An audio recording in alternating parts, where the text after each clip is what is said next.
তুফান আসছে, তুফান। চলো আমরা কোনো নিরাপদ জায়গায় আশ্রয় নিই। চলো, তুফান আসছে, চলো সবাই। লাভি, এখান থেকে চলো, তুফান আসছে, তুফান। ইউসুফ, তুফান আসছে, আমরা এখন চলে যেতে বাধ্য হচ্ছি। চিন্তা করো না, আমরা আবারও আসবো। ওই কূপের পানি লবণাক্ত। আপনি নিশ্চিত ওই কূপের পানি লবণাক্ত? বেশ কয়েকবার আমি এই পথ অতিক্রম করেছি। এই কূপের পানি জীবজন্তুর জন্য উপযুক্ত নয়। কিন্তু পানি না পেলে কাফেলার সবাই মারা পড়বে। কিছু একটা করুন। আমরা এখান থেকে কিছু পানি উত্তোলন করি, আর কেউ না হোক প্রাণীগুলো তো খেতে পারবে। শুধু শুধু নিজেকে কষ্ট দিও না, বললাম তো এটা লবণাক্ত। তুলে দেখি না কি হয়। যা ইচ্ছা করো। বালতি নিয়ে এসো।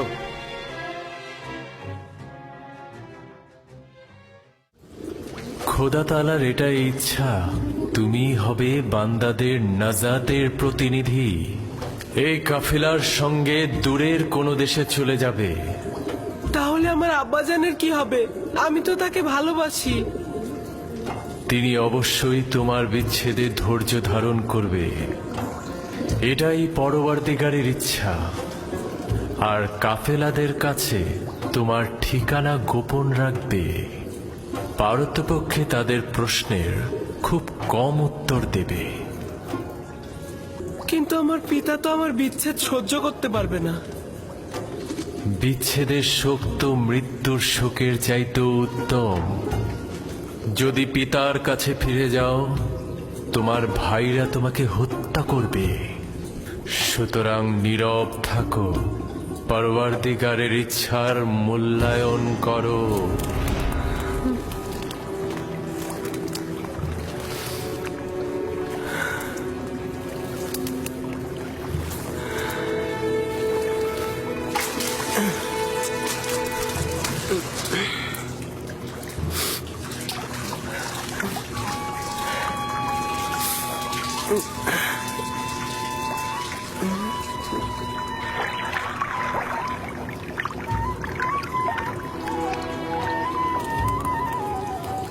তুমি হলে বান্দাদের নাজাতের প্রতিনিধি। এই আমাকে একটু সাহায্য করো। এটা তো ভারী হলো কি করে?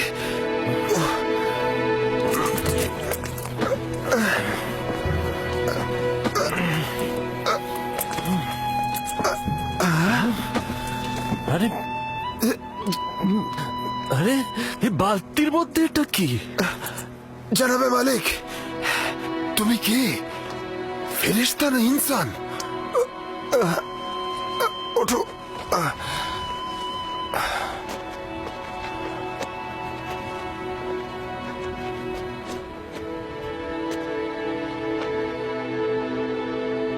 তুমি এখানে কি করছো পুত্র আমার?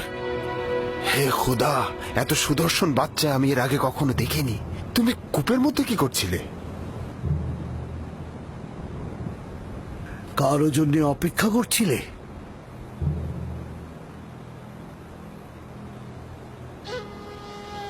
নীরব কেন আছো?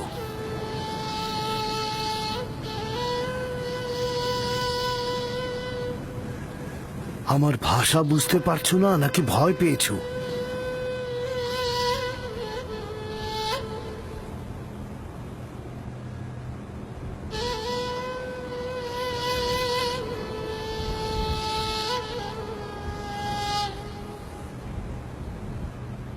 সবকিছু বলে শেষ করার আগেই ওর মুখটা বন্ধ করে দিতে হবে।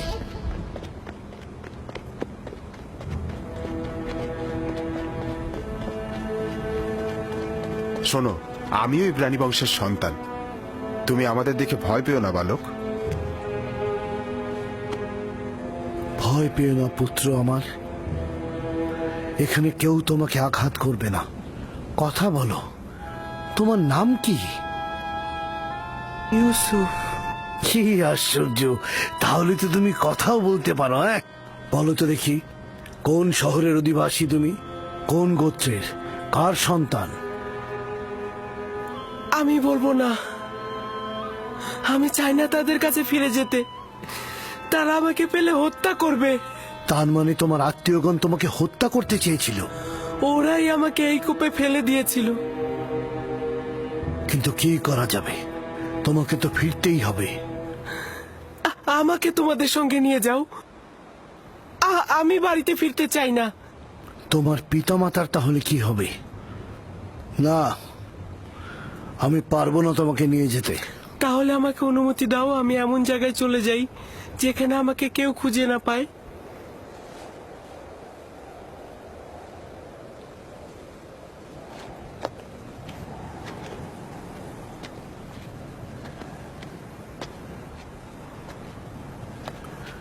এই বাচ্চাটাকে নিয়ে কি করা যায় ফায়েক? আমি চাই ওকে নিয়ে যেতে। ওর পরিবার যদি সত্যি ওকে চাইতো তাহলে কূপের মধ্যে ফেলতো। এই মাসুম চেহারা কখনো মিথ্যা বলতে পারে না। প্রকৃতপক্ষেই যদি তার জান হুমকিতে থাকে, তার জান রক্ষা করা জরুরি। ও গোলাম হিসেবেও দামি হবে। আপনি কি বুঝতে পারছেন মালিক? ওকে বিক্রি করলে কি পরিমাণ টাকা পাওয়া যাবে। আমাকে বিক্রি করে ফেলো, আমাকে গোলাম হিসাবে, দাস হিসাবে তোমরা বিক্রি করো, শুধু আমাকে এখান থেকে নিয়ে যাও। এই চেহারা দাসের নয়, তাকে নিতে হলে গোপনে নিতে হবে, কেননা তার পরিবার তাকে ছিনিয়ে নিতে পারে। যদি চাও তাহলে তোমাকে আমরা নিয়ে যেতে পারি, কিন্তু তোমাকে লুকিয়ে নিয়ে যেতে হবে, আর সেজন্য আমাদের কৌশল অবলম্বন করতে হবে। পারবে? পারবো। আমরা এখানে কোনো বাচ্চা দেখিনি, ঠিক আছে? আমরা কোনো বাচ্চা টাচ্চা দেখিনি। এই মরুভূমিতে বাচ্চা কি করে আসবে? বাচ্চা কি এখানে থাকে নাকি? পর্যাপ্ত পরিমাণ পানি নিয়ে নাও, যত দ্রুত সম্ভব রওনা দেব।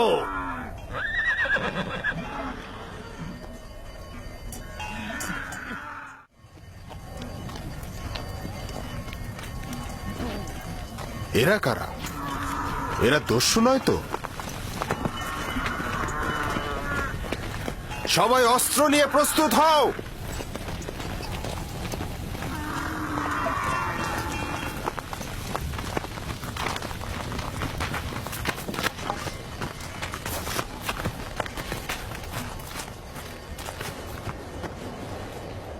আমাদের গোলামকে তুমি কোথায় নিয়ে যাচ্ছ? কার কথা বলছো? যাকে কূপের ভেতর থেকে বের করে এনেছো, যে তোমাদের পেছনে লুকিয়ে আছে। তোমাদের গোলাম কূপের ভেতর কি করছিল? সে নিজেকে কূপের মধ্যে নিক্ষেপ করেছে, আমরা তো করিনি। তাকে বাঁচাওনি কেন?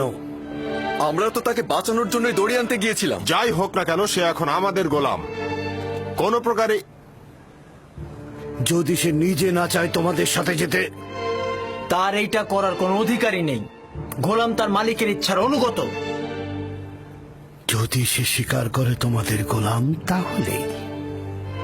যদি স্বীকার না করে, তাহলে মনে হচ্ছে নিয়ে যাবে। কাফেলার শক্তির কাছে তোমাদের শক্তি নগণ্য। আমরা ওকে ফেরত দেব না। তোমরা নিজেরাই তাকে জিজ্ঞাসা করতে পারো, সে নিজে থেকেই বলবে সে আমাদের গোলাম।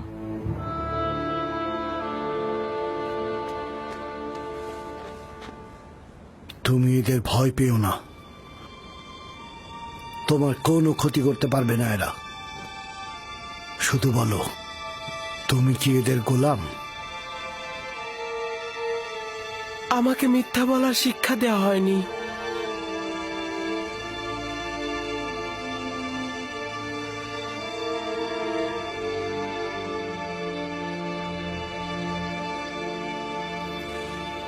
এরা বয়োজ্যেষ্ঠ ও আমার ইচ্ছার মালিক। আমি তাদের কিনারায় বড় হয়েছি, তারা আমার অধিবাসী। শুনলে তো, সে নিজেই বলেছে সে আমাদের গোলাম। ওর কথায় এখনো কিছু স্পষ্ট হয়নি। তুমি নির্ভয়ে আমাকে বলো, তুমি কি এদের গোলাম?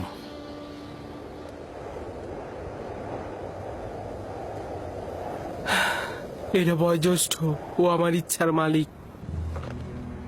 আমি সুস্পষ্ট উত্তর এখনো পাইনি। আমি তোমাদের ইউসুফকে ফেরত নাও দিতে পারি। শক্তির প্রয়োজন হলেও তাকে নিয়ে যাব। ভুলেও এ কাজ করো না, শুধু শুধু প্রাণটা যাবে। তোমাদের কতলের সংখ্যা আমাদের থেকে কম হবে না। সত্যি করে বলো তো, এই পালিয়ে আসা গোলামের জন্য তোমরা কতটা কতল হবে আর কতটা কতল করবে? থামো সামুন। যদি হাত দ্বারা এই গেট খোলা যায় তবে দাঁত কেন? ইউসুফকে মারার স্বপ্ন দেখছো? তোমাদের এই জোরাজোরির পেছনে যে কারণটা আছে সেটা আমি ভালো করে বুঝতে পারছি। যদি চাও তবে এখানেই সবকিছু ফাঁস করে দেব, আর নইলে কাফেলার সঙ্গে ওকে যেতে দাও। আপাতত বিজয়ের পতাকা তোর হাতে, কিন্তু সব সময় তোর সাথে আমার একটা হিসাব হবে।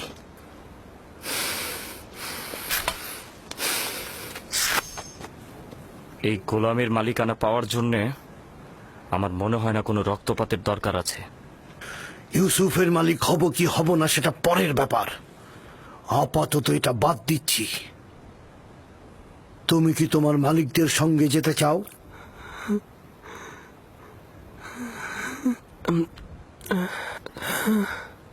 কি মনে মনে আমতা আমতা করছিস? যদি রাজি না থাকিস তবে সরাসরি বলে দে। আমরাও পালিয়ে আসা গোলামের জন্য এত আগ্রহী নই। আমরা ওকে বিক্রি করে দিতে চাই। আপনারা কি ওকে কিনতে চান?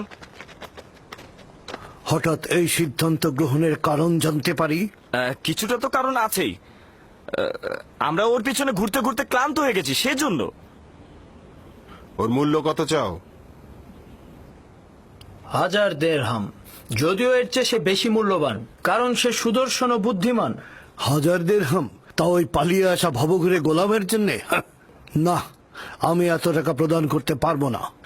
নেই তাই দিতে পারবো না। যা ছিল সব ব্যবসায়িক জিনিসপত্র কিনে শেষ করে ফেলেছি। ইউসুফকে দূরে পাঠানো আমাদের লক্ষ্য, ব্যবসা নয়। কি সমস্যা? চুপ থাক। কেন আমরা আমাদের লাভ ছাড়বো?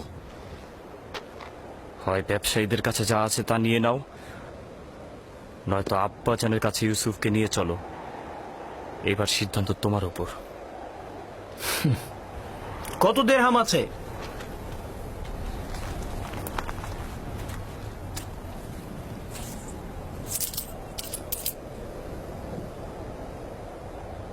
সব মিলিয়ে 18 দিরহাম। জানি ইউসুফের জন্য এটা পর্যাপ্ত নয়। আমাদের এত ইউসুফকে বেশি দামে বিক্রি করার লোভ নেই। হ্যাঁ, ও তো অনেক সস্তা। দুনিয়াতে ওর কোনো মূল্যই নেই। এমনকি আমাদের ভেড়াগুলোর যে মূল্য আছে সেটা ওর নেই। দেখতেই তো পাচ্ছেন কি করে ব্যবসায়িক উদ্দেশ্য গোপন করে ওকে আমরা স্বল্প মূল্যে বিক্রি করে দিচ্ছি। নিশ্চিত থাকো, এই উপহাসের জবাব তুমি নিশ্চয়ই পাবে। কি হলো, তোমাদের গোলামকে কি তোমরা বিক্রি করবে না? করব, বিক্রি করব। তবে আমাদের কিছু শর্ত আছে। কি শর্ত? প্রথমত, ওকে তোমরা বেঁধে নিয়ে যাবে যাতে পালাতে না পারে। আর দ্বিতীয়ত, ওকে দূরের কোনো দেশে নিয়ে যাবে যাতে সে কোনোদিন আর ফেরত আসতে না পারে।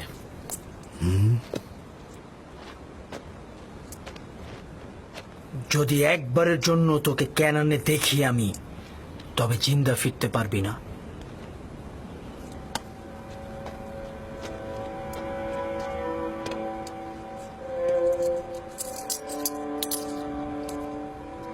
আমি যে কিনলাম তার সনদ লাগবে, নইলে এই গোলামকে আমি কোথাও বেচতে পারবো না। আচ্ছা, ঠিক আছে। ফালেক, চামড়া ও জওহার নিয়ে এসো।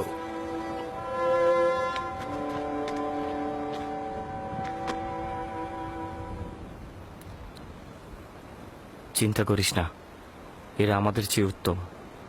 তাদের সাথে চলে যা। এখানে অনেক বিপদ আছে। আমাকে ক্ষমা কর, আমি তোর জন্য কিছুই করতে পারলাম না। এইটা খোদাবান্দেরই ইচ্ছা যে আমি কাফেলদের সঙ্গে যাব, কিন্তু তোমারও ভাইজানদের জন্য আমি চিন্তিত। খোদা তোমাদের রহম করুক। আমি সবার জন্য দোয়া করব। এমন না হয় আব্বাজান আমার বিরহে কষ্ট পাক, তাকে সান্ত্বনা দিও। গোলামের পরিচয় লেখো, আর সদিচ্ছায় যে বিক্রি করলে তাও লেখো। আর ভুলে যেও না, সনদের নিচে নাম ও মোহর উল্লেখ করতে হয়। লাবি, বেনিয়ামিনের প্রতি যত্ন নিও। তোকে একটু আদর দিতে ইচ্ছে করছে, কিন্তু এটা তো আমাকে সন্দেহ করবে। নিজের দিকে খেয়াল রাখিস। খোদাবান তোর পাশে সব সময় আছে, নিজেকে তার উপর ছেড়ে দে। সে অতীতের ন্যায় তোকে সবসময় হেফাজত করবে।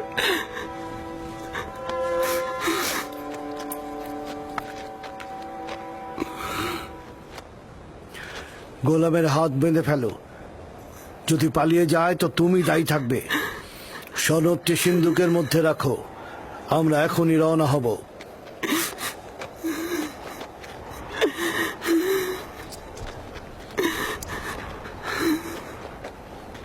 চলো যাই। যাব, তবে নিশ্চিত হয়েই আমাদের যেতে হবে।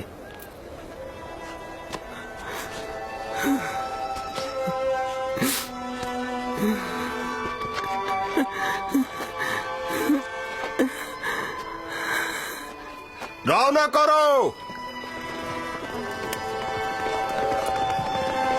চলো যাই।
এই কান্না আর আরতির কারণটা কি?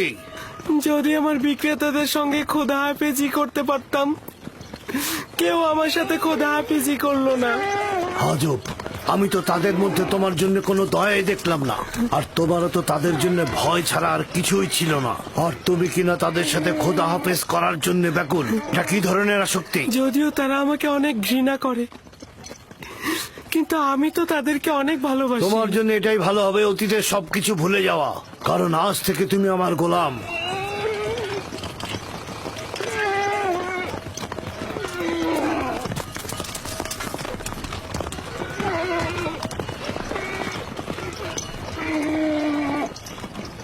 গোলামের বিক্রেতারা আমাদের অনুসরণ করছে না তো? জানি না কি ছলচাতুরি তার সঙ্গে করা হলো। না ওরা আমাদের সঙ্গে গোলমাল করতে চাইলো, না সহজে গোলামটাকে ছেড়ে দিল, আবার মাত্র 18 দিরহামে বিক্রিও করে দিল। আমিও ঠিক বুঝলাম না ওরা কি চাইছিল।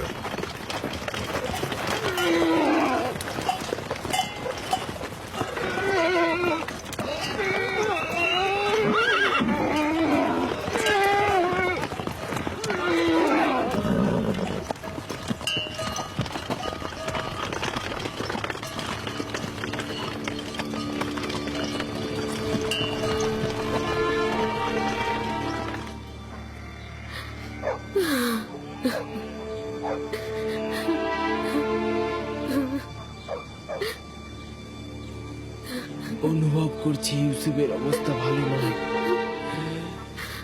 বুকের মধ্যে খুবই কষ্ট হচ্ছে আমার।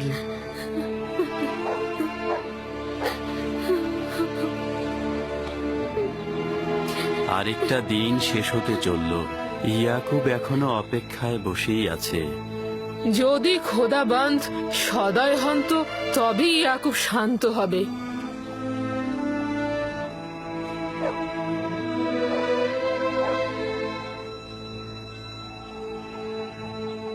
আমার মনে হচ্ছে এই ঘটনার জন্য আমিই দায়ী। খোদাবন্দ আমাদের ক্ষমা করুক। আমি শুধু চেয়েছিলাম ইউসুফ যেন নেতৃত্ব না পায়, ও কতল হোক এটা আমি চাইনি। ইয়াকুব নবী বিশ্বাস করছে না, কিন্তু ইউসুফ তো কতল হয়েছে।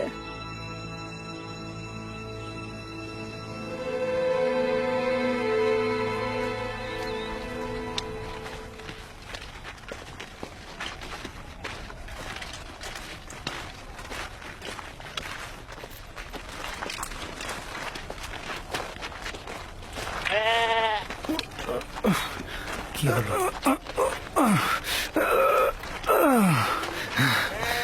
কি হয়েছে? হ্যাঁ,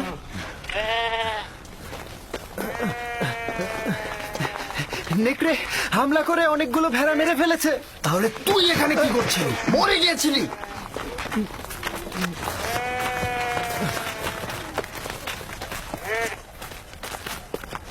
নেকড়ের সংখ্যা অনেক ছিল আর আমি সেখানে একা ছিলাম। কয়েক দিক থেকে আক্রমণ করেছে, এখানে আমার দোষটা কি? আজ পর্যন্ত নেকড়ে একটি ভেড়াকেও মারতে পারিনি, আজ এমন কি হলো? আরো অনেক কিছু ঘটবে। এখন থেকে আরো অনেক বালা মুসিবতের জন্য অপেক্ষা করো। একে একে আরো অনেক বাধার সম্মুখীন হব আমরা। এটা তো মাত্র শুরু, আরো কত বাকি আছে। নেকড়েগুলো যে আমাদের হামলা করেনি এটাই তো অনেক। আমি তোর কথা সহ্য করতে করতে ক্লান্ত হয়ে গেছি।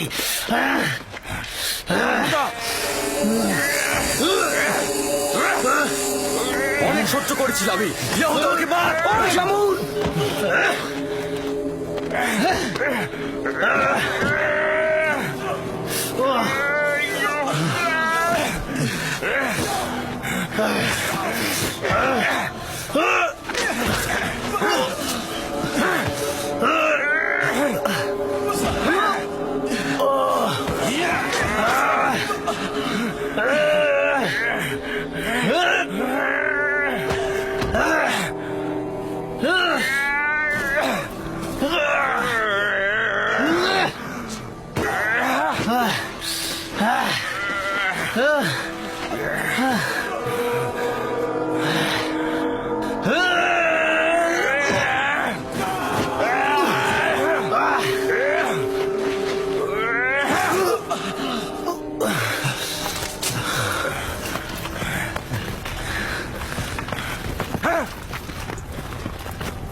দাঁড়াও, দাঁড়াও সবাই, এব্রানি গোলাম পালিয়েছে।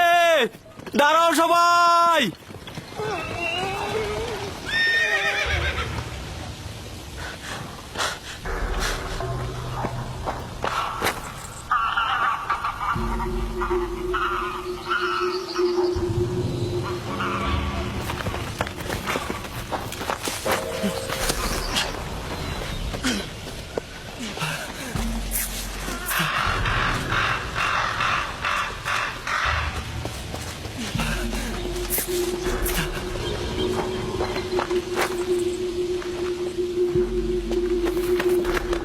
ইউসুফকে দেখেছো?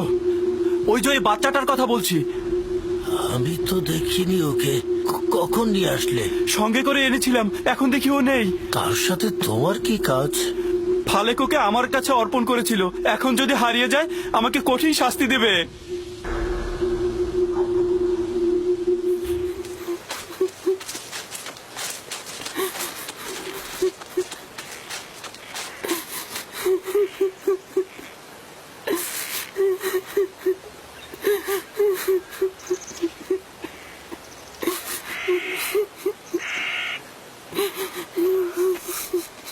পালিয়ে আছি সেখানে, আমার হাত থেকে পালাবি?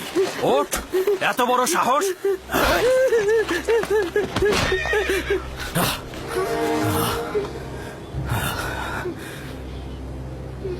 কি হলো আমার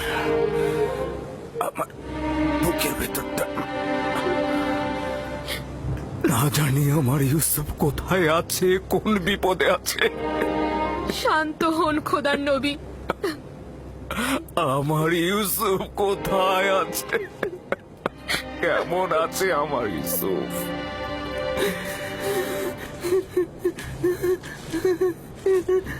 এখন দেখি তুই কি করে পালিয়ে যাস। আমার সবচেয়ে বড় ভুল হয়েছে তোর পা দুটো না বাঁধা। পা বাঁধলে আর তুই পালাতে পারতি না। এখন তোর পা দুটো আমি ভেঙে ফেলবো।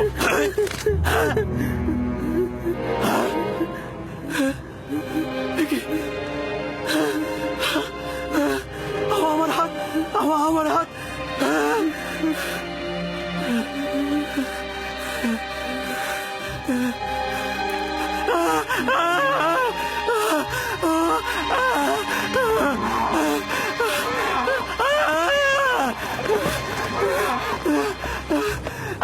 কি হয়েছে তোমার?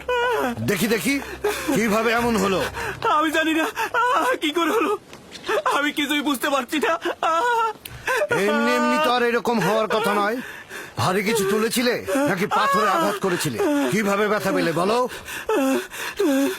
কাফেলার পেছনে এসে দেখলাম ওই গোলামটি নেই। তারপরে তাকে খুঁজতে গেলাম, আর তারপরে দেখি ও কবরের পাশে লুকিয়ে লুকিয়ে। ও খুব ব্যথা।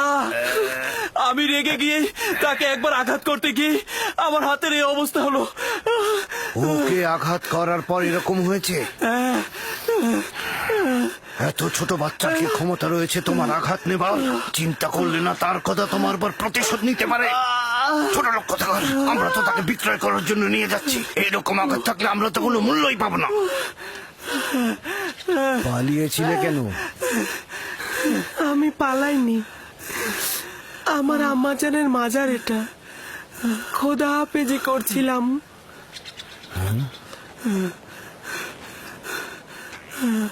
গোলামের নাম নিশানা নেই, কিন্তু জাঁকজমকপূর্ণ কবর দেখছি। গোলামের মায়ের কবর তো এরকম হতে পারে না। তুমি কে বলো তো?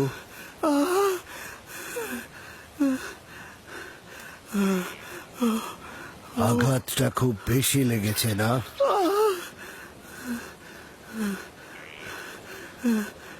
তুমি কি জানো তুমি পালিয়ে গেলে ওর উপর কি ঝড়টাই না যেত? ও আসলে খারাপ মানুষ নয়, আমার শাস্তির ভয় আসলে এরকম করেছে।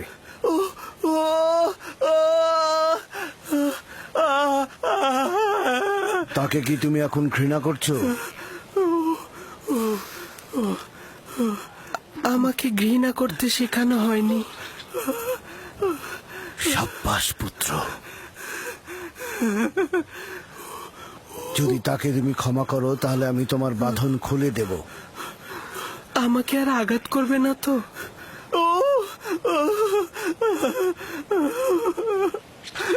ইব্রাহিমের খোদার কসম, আমি থাকতে আর কেউ কোনোদিন তোমার গায়ে হাত দিতে পারবে না।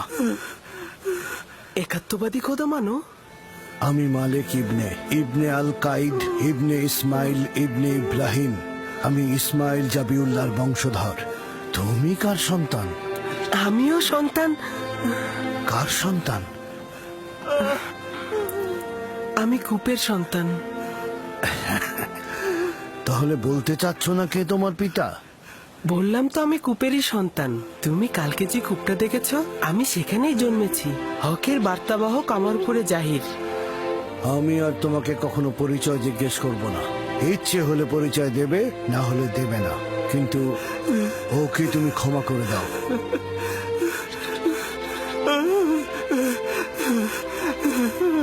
আমি অনেক আগেই তাকে ক্ষমা করে দিয়েছি। সাবাস পুত্র আমার, মায়ের কাছ থেকে বিদায় নাও, আমরা রওনা দেব।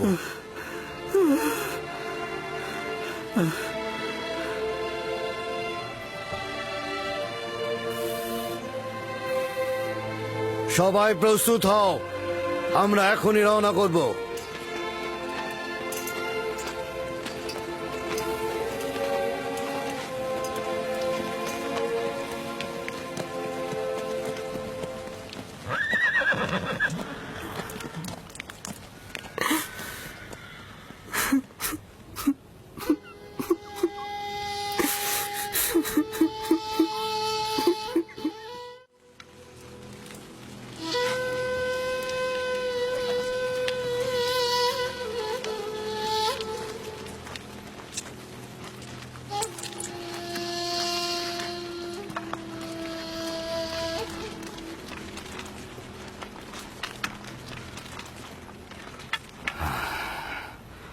ইউসুফের কোনো খোঁজ পেয়েছো?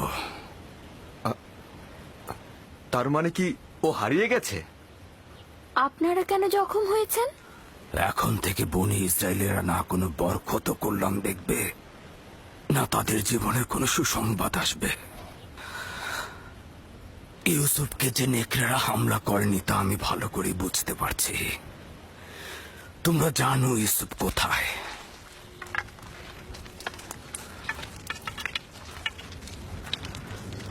লাবি, আমি তোমার কাছে ইউসুফকে অর্পণ করেছিলাম।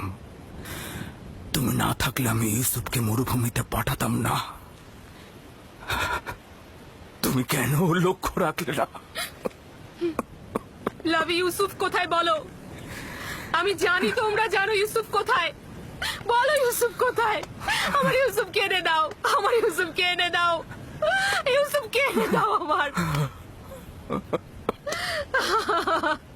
আমার ইউসুফ কোথায়? কোথায় আমার ইউসুফ? আমার ইউসুফকে এনে লিয়া, দাও, এসব বন্ধ করো। আমার ইউসুফকে এনে দাও। ওকে ছেড়ে দাও লিয়া, ছেড়ে দাও। এসব ইউসুফ, কি লাভ আর? আমার এসব করে ইউসুফ। কোনো লাভ নেই। ছেলেটার কিছু বিষয় আমার অদ্ভুত লেগেছে। জানি না তোমরা লক্ষ্য করেছো কিনা, তুফানে পথ হারিয়ে না ফেললে আমরা কিন্তু এ পথে আসতাম না। আর ঘোড়াগুলো যদি কূপের কাছে থেমে না যেত, আমরাও থামতাম না। আর যদি তৃষ্ণার্ত না হতাম, তাহলে পানীয় উত্তোলন করতাম না। এই সব কিছু খোদার ইচ্ছায় ঘটেছে, নইলে এই গোলাম আমাদের নসিবে আসতো না। যা তোমার রিজিকে থাকবে তা তুমি পাবেই, সেটা তুমি চাও বা না চাও। এর মধ্যে আবার কিছু জিনিস আছে যেটা একেবারে তোমার হাতে তুলে দেয়া হবে, যেটা তোমাদের নিজেদের কিসমত, যা খোদাবান্দা স্বয়ং নির্ধারণ করে দিয়েছেন, সেটার কাছে পৌঁছতে পারো। খোদা তাআলার অশেষ রহমতে এই সফরে এই গোলাম আমাদের নসিবে ছিল।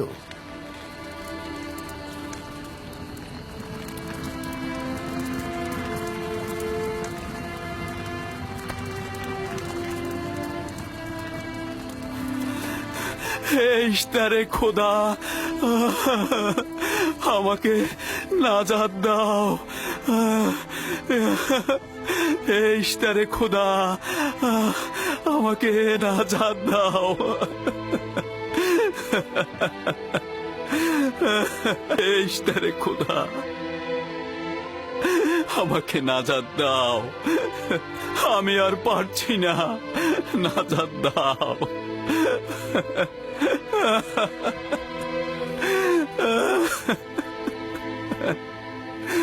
নাজাত দাও। এই ইশতারে খোদা, আমাকে নাজাত দাও।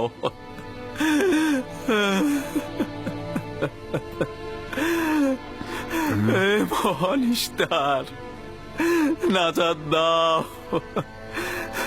আমাকে নাজাত দাও। এই ব্যথা আমাকে কতল করে দিচ্ছে।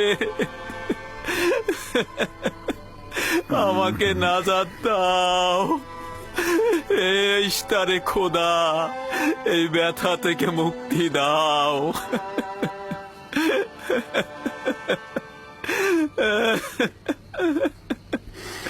নাজাত দাও, নাজাত দাও।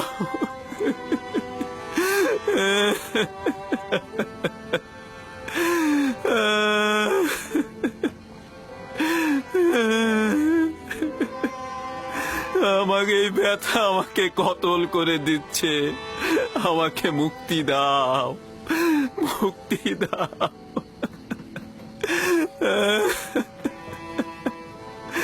আমাকে নাজাত দাও, আমাকে নাজাত দাও।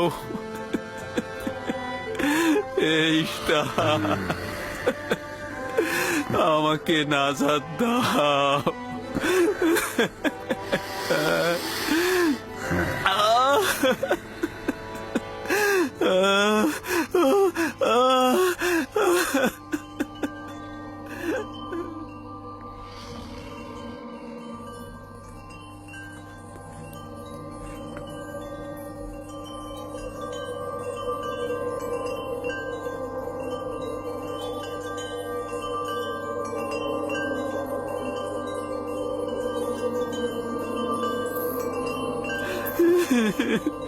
আমাকে মুক্তি দাও, এই ব্যথা থেকে মুক্তি দাও।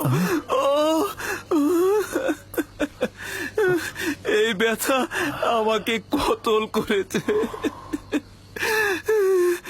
আমাকে নাজাত দাও।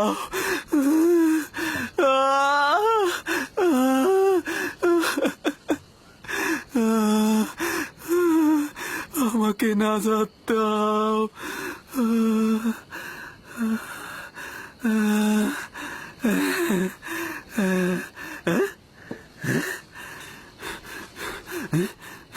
তুমি কি করলে?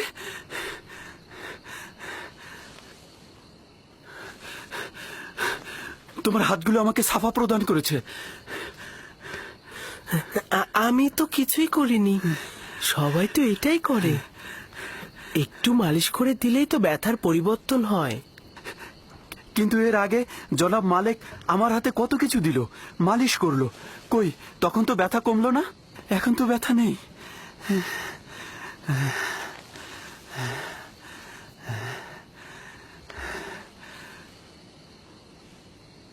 আসমানের দিকে তাকিয়েছিলে, তুমি কি তারকা পূজারী?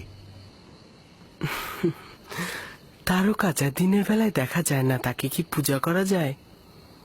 যদি তাই হয় তাহলে চন্দ্র আর সূর্যকেও পূজা করো না, কেননা চন্দ্র দিনের বেলায় আর সূর্য রাতে অদৃশ্য হয়ে যায়। এই সব কিছু সৃষ্টির মূলেই আমার খোদা। তিনি অনন্তকালের খোদা, এক এবং অদ্বিতীয়। তুমি দেখছি ছোটকাল থেকেই আমাদের খোদার চেয়ে আরো উত্তম খোদা নির্বাচন করেছ। তোমার খোদা এমনই, যিনি তোমাকে ভালোবাসেন, আবার তোমার দোয়াও কবুল করে নেন। আর এটাও নাকি মাবুদ? কত কষ্ট সহ্য করলাম, এত আহাজারি করলাম, কিন্তু কিছুই করতে পারলো না। তুমি আমার ব্যথা লাঘব করেছো, আমি তোমার কাছে কৃতজ্ঞ।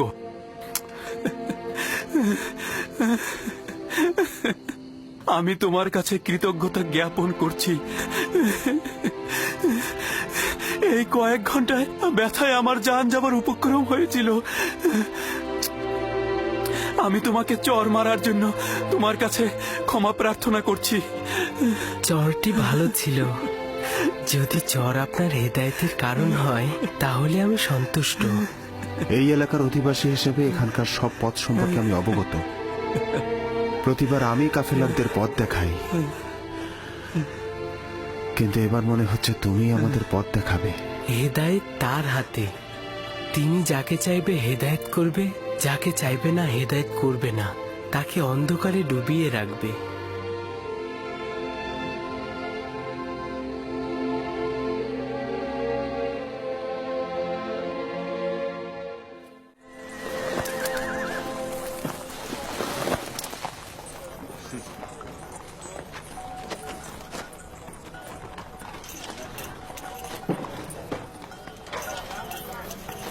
আমি জানি না এই ছেলেটিকে, কিন্তু গত রাতে ওকে দোয়া পড়ে কাশ্মীরকে সাফা দিতে দেখেছি।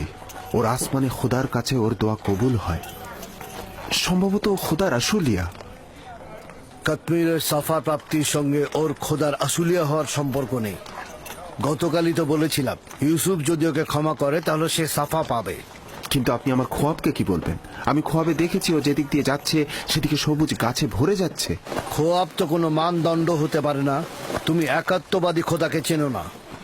কেউ যদি জুলুম করে সে শাস্তি পাবেই, তাকে অবশ্যই খোদাবন্ধ শাস্তি দেবে, হয় এই দুনিয়ায় নয়তো পরের দুনিয়াতে। জুলুমকারীর শাস্তি অবশ্যই হবে।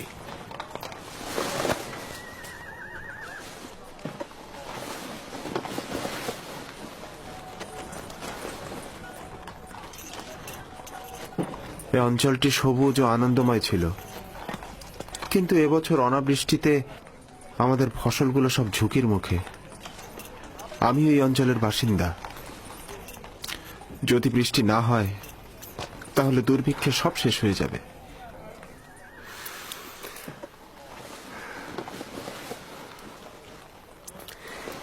খোদাবান তার বান্দাদের উপরে রহম করবেন। জনাব মালিক, একজন কাফেলার অবস্থা খুবই খারাপ, আপনি একটু দেখবেন।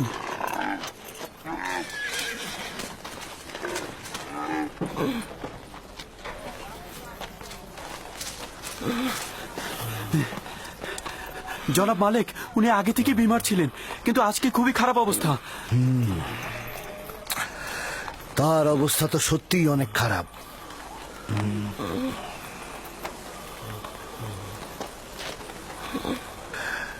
তার তো নিঃশ্বাস আসছে আর যাচ্ছে। এই যাত্রায় তো মনে হয় না আর টিকবে। কিন্তু উপায় কি? তাকে এভাবে ফেলে রেখে তো আমরা যেতে পারি না। গতিময় বিছানা তৈরি করো আর সেটা গাধার পিঠে বেঁধে দাও। গাধায় কাফেলাকে অনুসরণ করবে। আপনি ভালো হয়ে যাবেন, বাঁচা মরা খোদার হাতে।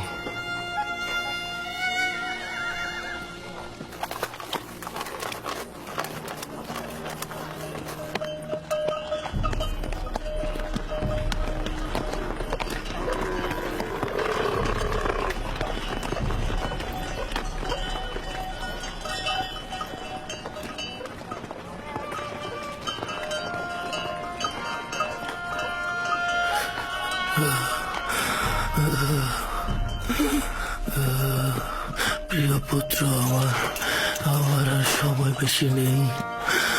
আমি আর বেশিক্ষণ বাঁচব না। তুমি চলে যাও,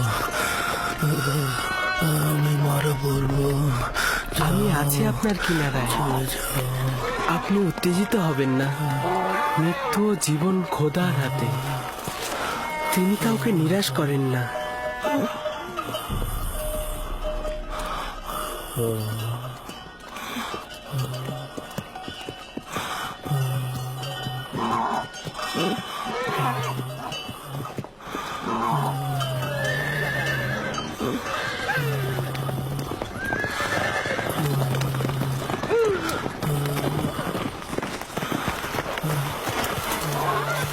তুমি রোগীর সঙ্গে সঙ্গে কেন হাঁটছো?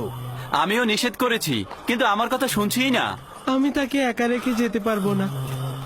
আপনি অনুমতি দিন, আমি তার সঙ্গে থাকবো। তার বিমারি কঠিন পর্যায়ে গিয়েছে, এখানে তো তোমার কিছু করার নেই। খোদাবান সাহায্যকারীদের ভালোবাসে, আপনি চিন্তিত হবেন না। লক্ষ্য রেখো ওর দিকে।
জনাব ফালেক, জনাব ফালেক, দেখুন উনি একেবারে সুস্থ হয়ে গেছে।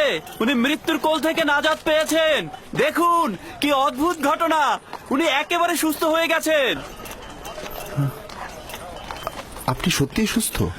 দেখতেই তো পাচ্ছ, আমি দাঁড়িয়ে আছি। তুমি ওনাকে সাফা দিয়েছ আমি যেভাবে কাশ্মীরের হাতকে সাফা দিয়েছিলে? খোদাবান সাফা দিয়েছে, আমি তো শুধু দোয়া করেছি। জনাবে মালিক, জনাবে মালিক, দেখুন এই বৃদ্ধ লোকটি সাফা পেয়েছে। জনাবে মালিক,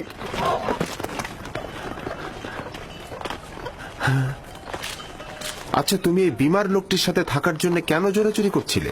আমিও তোমার মতো পথ প্রদর্শক। ভালো প্রদর্শক সেই যে সুস্থভাবে কাফেলারদের মাকসাদে পৌঁছে দেয়।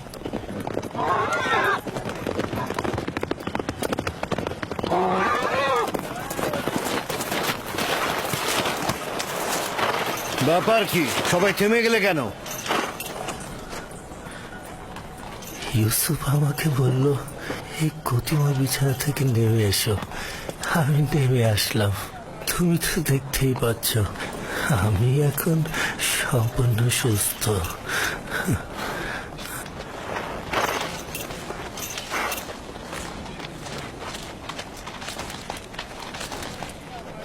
আরে আপনি তো সুস্থ হয়ে গেছেন। ইউসুফ আমার জীবন বাঁচিয়েছে, আমি ওর কাছেই ঋণী।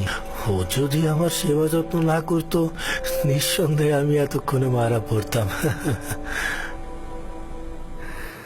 আমি তো শুধুমাত্র আপনাকে সামান্য যত্ন করেছি, এইটা তেমন কিছু নয়। উনি তো একেবারে মৃত্যু সজ্জায় ছিলেন, ওনার বাঁচার কোনো আশাই ছিল না। আমি জানি না তোমার খোদা কেমন খোদা, শুধু এইটুকু জানি তিনি অনেক শক্তিশালী আর তোমাকে অনেক ভালোবাসেন। তুমি আমার জন্য দোয়া করলে আর তোমার দোয়াতেই আমি ভালো হয়ে গেলাম। তোমার খোদা তোমার দোয়া কবুল করে আমাকে সুস্থ করে দিলেন।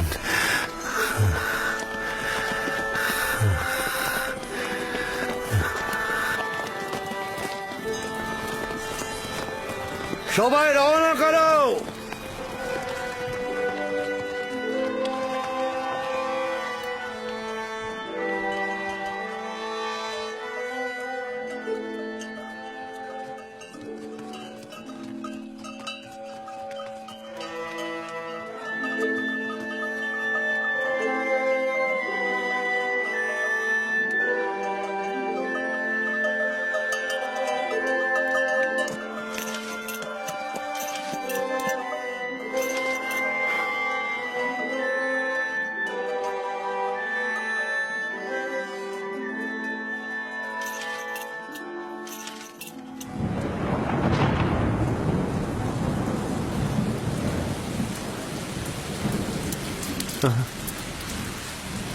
এই বৃষ্টি নিশ্চয়ই ইউসুফের ওসিলাই হচ্ছে।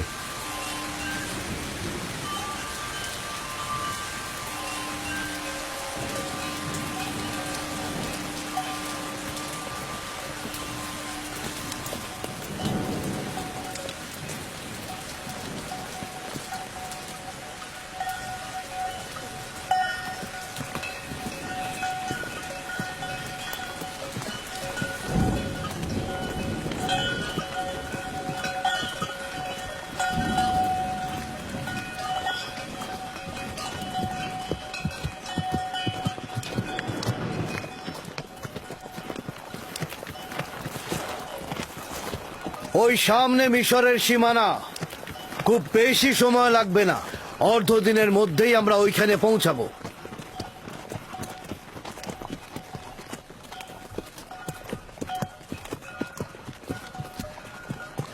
এখন পর্যন্ত যে আসলাম সীমান্ত রক্ষিত দেখিনি। কেনান, হেজাজ সহ এই সকল এলাকায় গোত্রভিত্তিক প্রশাসন ব্যবস্থা রয়েছে। এদের আয়তন এবং সীমানা সুনির্দিষ্ট নয়, কিন্তু মিশর প্রাচীন সভ্যতার অধিকারী এবং সুশৃঙ্খল সামরিক বাহিনীর অধিকারীও বটে। তবে সীমান্তের অধিকাংশ জায়গাতেই এদের প্রহরী রয়েছে। মিশরের ফেরাউন পৃথিবীর সর্বাপেক্ষা শক্তিশালী শাসক।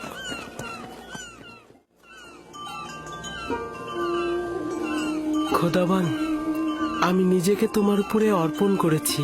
এখানে তুমি ছাড়া আমার আর কেউ নেই।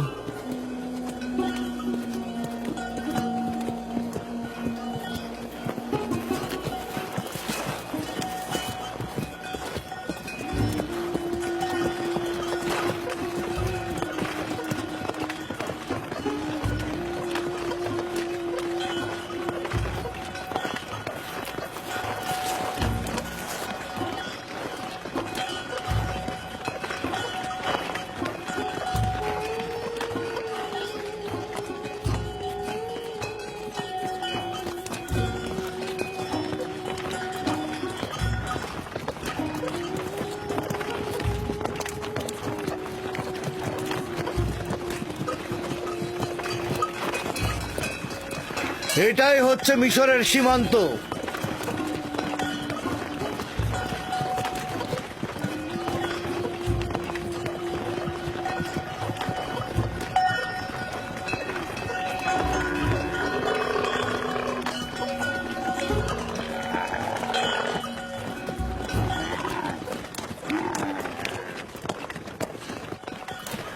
জানি না কোথায় যাচ্ছি।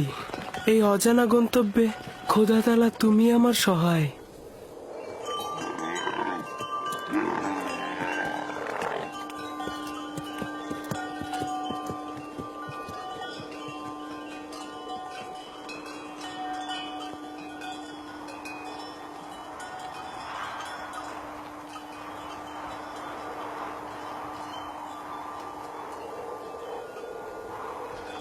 এই দাঁড়াও, তোমরা কারা?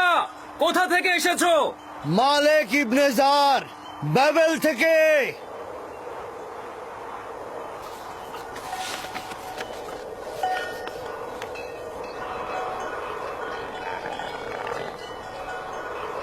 তোমরা যেতে পারো। চলো।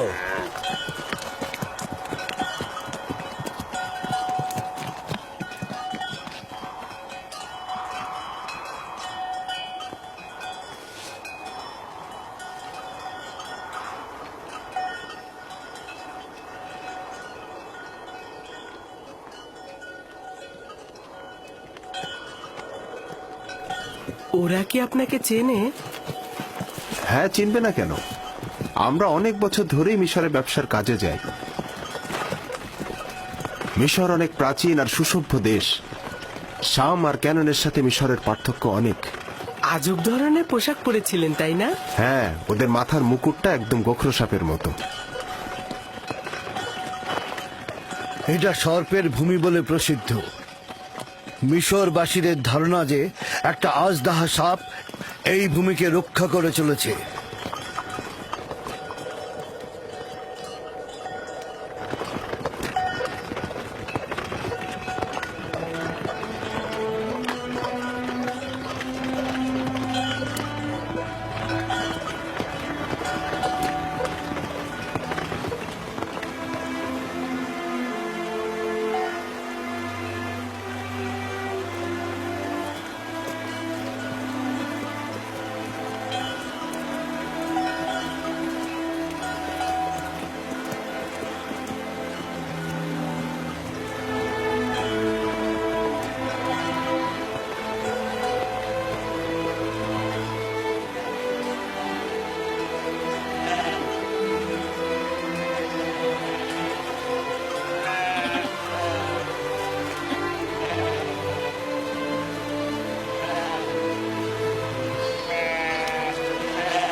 আমাদেরও গরু আর ভেড়া রয়েছে, তবে এই পরিমাণ নয়। এরা অনেক সম্পদশালী, না? এই যত সবুজ ফসলি জমি আর পশুর পাল দেখছো, সবকিছুর মালিক ওদের দেবতা আমুন। মানে আসলে মন্দিরই এগুলোর মালিক। বাকিটার মালিক ওদের রাজা আমুন হতে। এখানে জনগণের নিজের কোনো সম্পত্তি নেই। তার মানে মিশরের খোদার গরু আর ভেড়া রয়েছে? সবকিছু ওই খোদারই, কোনো আপত্তি নেই তো? প্রকৃত খোদা তিনি, যিনি সবকিছু সৃষ্টি করেন, কিন্তু নিজের জন্য নয়।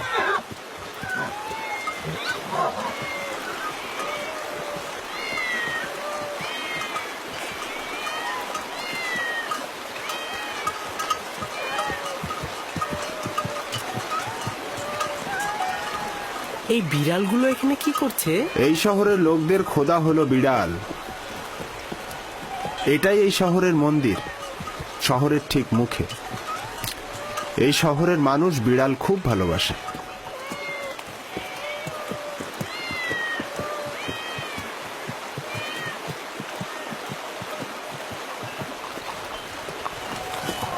কি ব্যাপার, আমার দিকে ভাবে তাকিয়ে আছো কেন?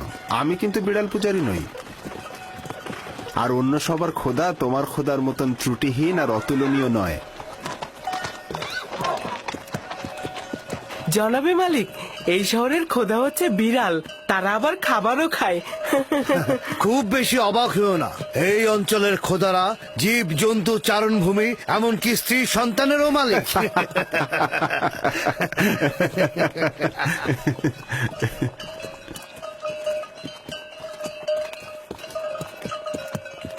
তার মানে মিশরে একাত্মবাদী খোদার ইবাদত হয় না? এখানে এক খোদার ইবাদত অপরাধ। তুমি কখনো এক খোদার কথা কাউকে বলবে না, আর ভুলেও কখনো এদের খোদাকে তিরস্কার করবে না, তাহলে কিন্তু রক্ষা পাবে না।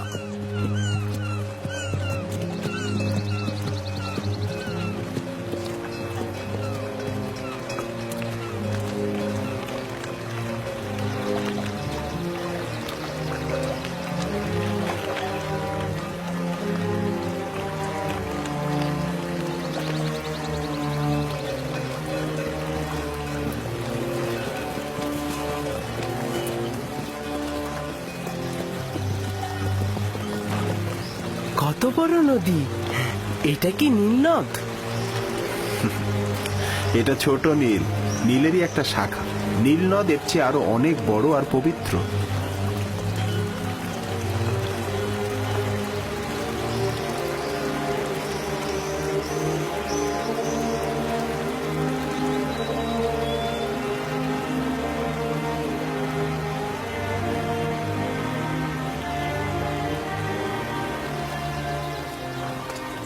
কেন পবিত্র?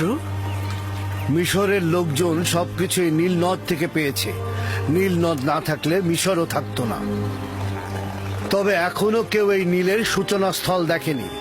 বলা হয় মিশরের খোদা এর উৎপত্তি স্থলটা জানেন।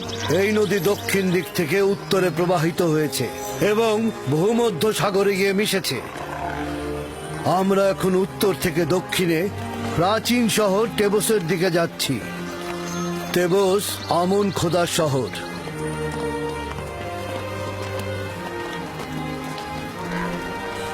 নীলের ওই পাশটা পশ্চিমে মৃত ব্যক্তিদের দুনিয়া। ওই যে বড় পিরামিডগুলো মিশরের ফেরাউনের সমাধি। এটাকে মমফিস বলা হয়। এই জায়গা থেকে নীল নদ বিভিন্ন শাখা প্রশাখায় বিভক্ত হয়েছে।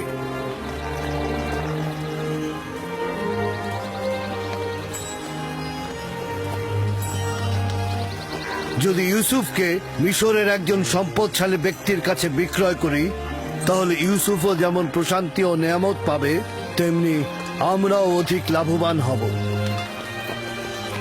আফসোস, যদি ইউসুফকে বিক্রি না করা লাগতো। সেটা সম্ভব নয়।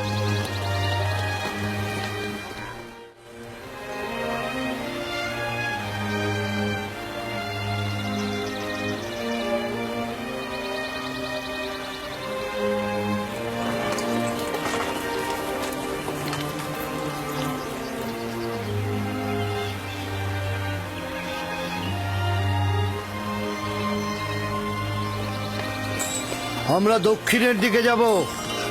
সম্মুখে একজন মৃত ব্যক্তির সমাধি দেখা যাচ্ছে। ওই যে পশ্চিম দিকে দেখো। এই নৌকাটি মিশরের প্রাচীন ঐতিহ্যের প্রতীক। কোনো সম্ভ্রান্ত ব্যক্তি মারা গেলে এইভাবে নৌবাহর সাজিয়ে নদী পরিভ্রমণ শেষে নির্ধারিত স্থানে তাকে সমাহিত করা হয়। ওই যে দূরে অনেকগুলো দরজা দেখছো, ওটা এই নগরীর প্রধান ফটক। আমরা ওই পথ দিয়ে প্রবেশ করব।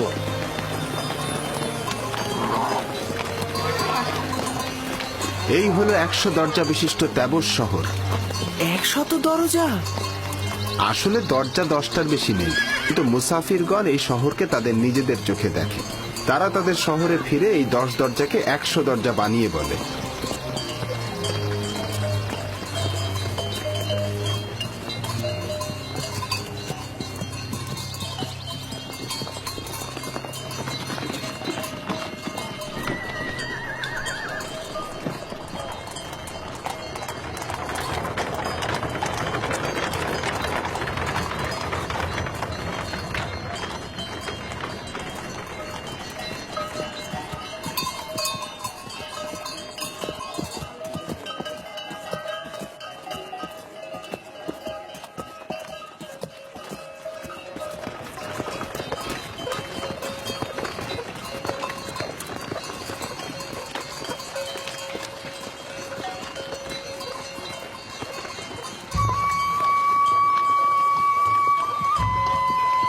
মালিক ইবনে জার, বাবেল থেকে।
কি হয়েছে? কেন ঘুমাচ্ছেন না? আমার ভয় লাগছে তুমি পালিয়ে যাবে।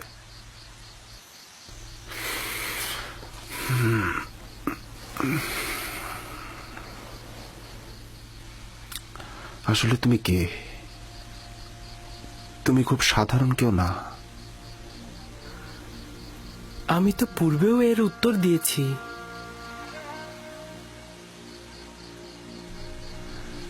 আমার খোদা তোমার খোদার থেকে দুর্বল আর অক্ষম। তোমার খোদার সম্পর্কে বলবে?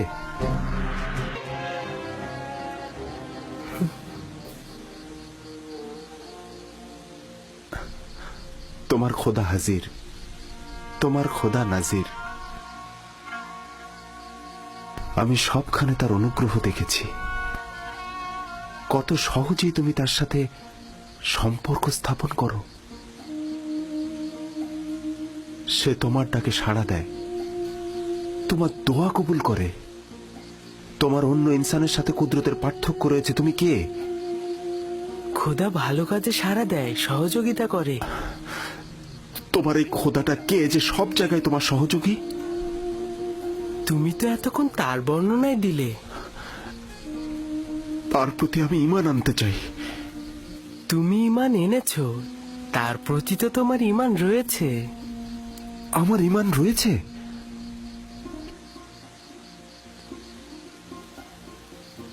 তুমি আমার খোদাকে সবখানে হাজির দেখেছো, তাকে সব কর্মে শক্তিশালী জানো। তোমার দৃষ্টিতে সে সকলের আশ্রয়দাতা, উত্তরদাতা। নিজের খোদাকে তুমি দুর্বল ও অক্ষম আখ্যায়িত করেছো, এগুলোই ঈমান।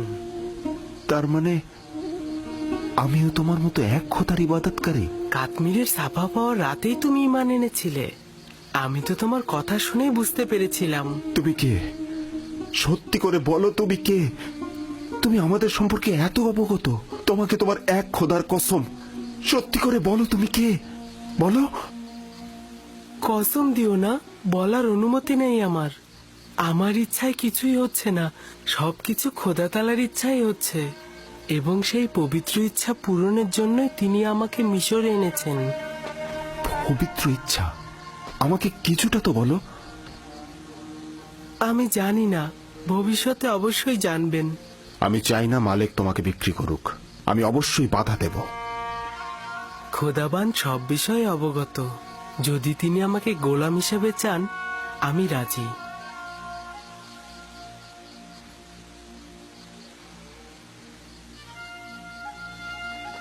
খোদাবান সকলকে ভালোবাসেন, সকলের দিকে লক্ষ্য রাখেন।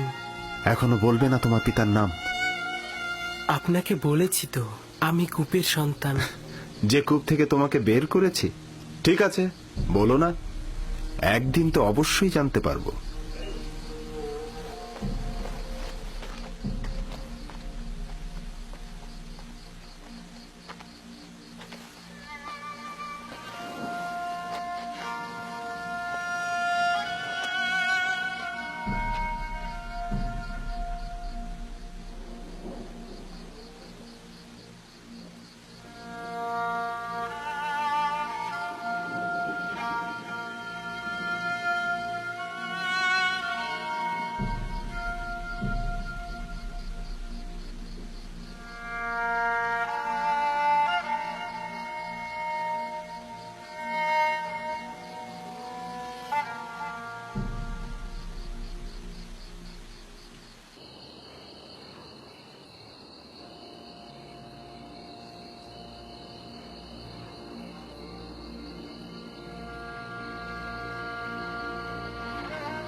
ক্ষমাশীলদের চাইতে অধিকতর ক্ষমাশীল।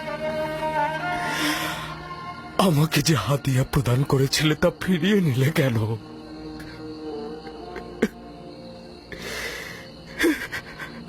বিজ্ঞজনেরা যা প্রদান করে তা ফিরিয়ে নেয় না, তুমি এটা ফিরিয়ে নিলে কেন?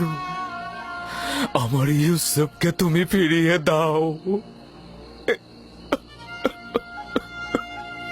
হে খোদা, আমার ইউসুফকে ফিরিয়ে দাও।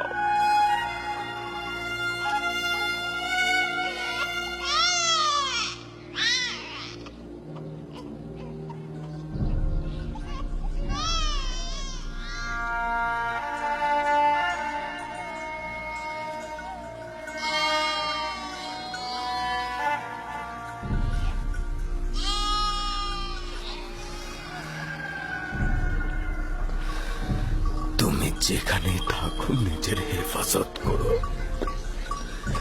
আমার বিশ্বাস তুমি এখনো জীবিত আছো।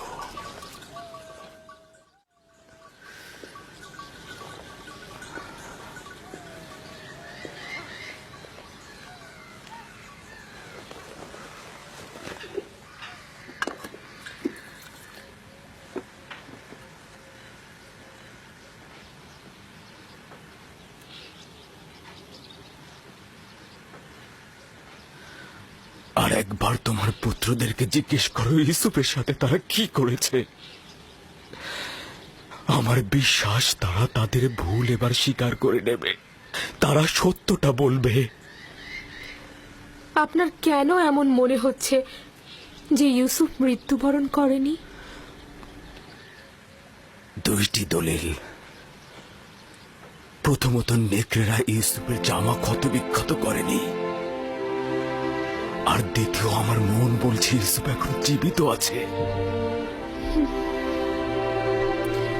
খুবই ভালো। যদিও জানি কোনো আশা নেই, তারপরেও আমি জিজ্ঞেস করব।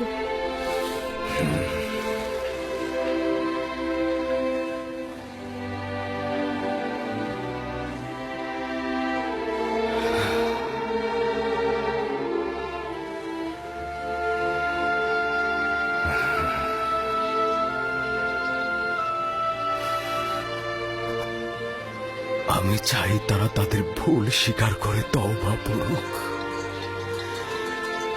সম্ভবত খোদা তারা তাদের গুনাহ মাফ করে দেবে। নিজের চোখে দেখিনি, কিন্তু সবকিছু দেখে আমাদের মনে হয়েছে ইউসুফকে নেকড়েরাই খেয়েছে। আর এটা কতবার বলবো? যদি দরকার হয় তাহলে 1000 বার বলবে তুমি।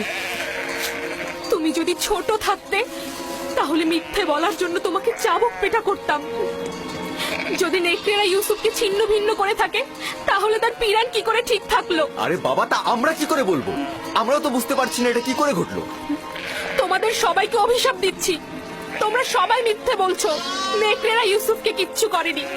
মানুষরূপী নেকড়েরা ইউসুফকে ছিঁড়েছে, মানুষরূপী।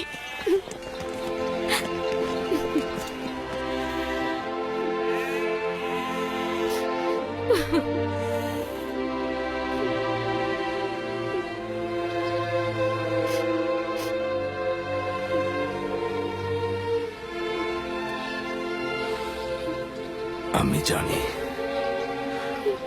ওরা আবারও বলেছে নেকড়ে ইউসুফকে খেয়ে ফেলেছে। আশা করি খুব দেরি হবার পূর্বেই ওরা ভুল স্বীকার করবে।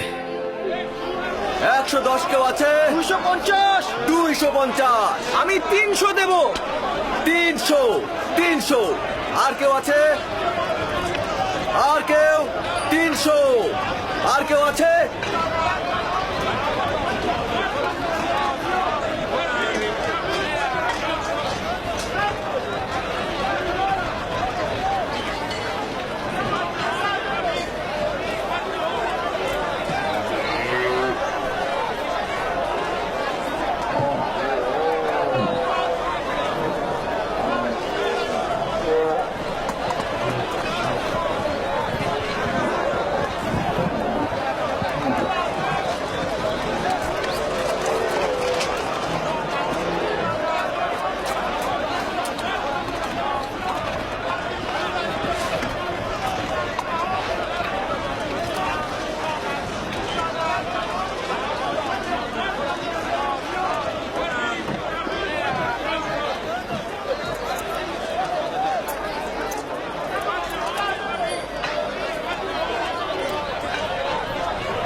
জনাব মালিক,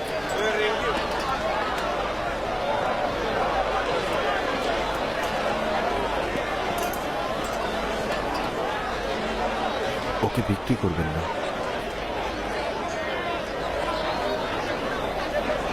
আমার নিজেরও তাকে বিক্রি করার ইচ্ছে নেই, কিন্তু দেখছো তো সে নিজেই বিক্রি হতে ইচ্ছুক।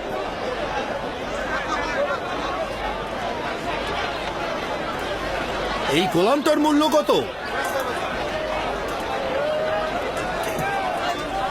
আমি দাস বিক্রি জানি না, কিন্তু এটা জানি যে সে খুবই সুদর্শন এবং মেধাবী। সে শিক্ষিত, সেই জন্য তার মূল্য অনেক উচ্চতর হয়েছে। আমি তাকে সস্তায় বিক্রি করব না। সে কিন্তু মন্দিরের জন্য খুব ভালো খেদমতকার হবে। এরকম সৌম্য চেহারার খেদমতকার হলে সবাই কিন্তু আকৃষ্ট হবে। ওকে আমাদের খরিদ করতেই হবে। 50 থেকে শুরু করি, কি বলেন? 50 দেব, বিক্রি করবে? তার মূল্য এর চাইতে অনেক বেশি জনাব। 100 দেবন দেব। এর থেকেও বেশি প্রাপ্য। বেশি দেবার প্রস্তাব কারো আছে?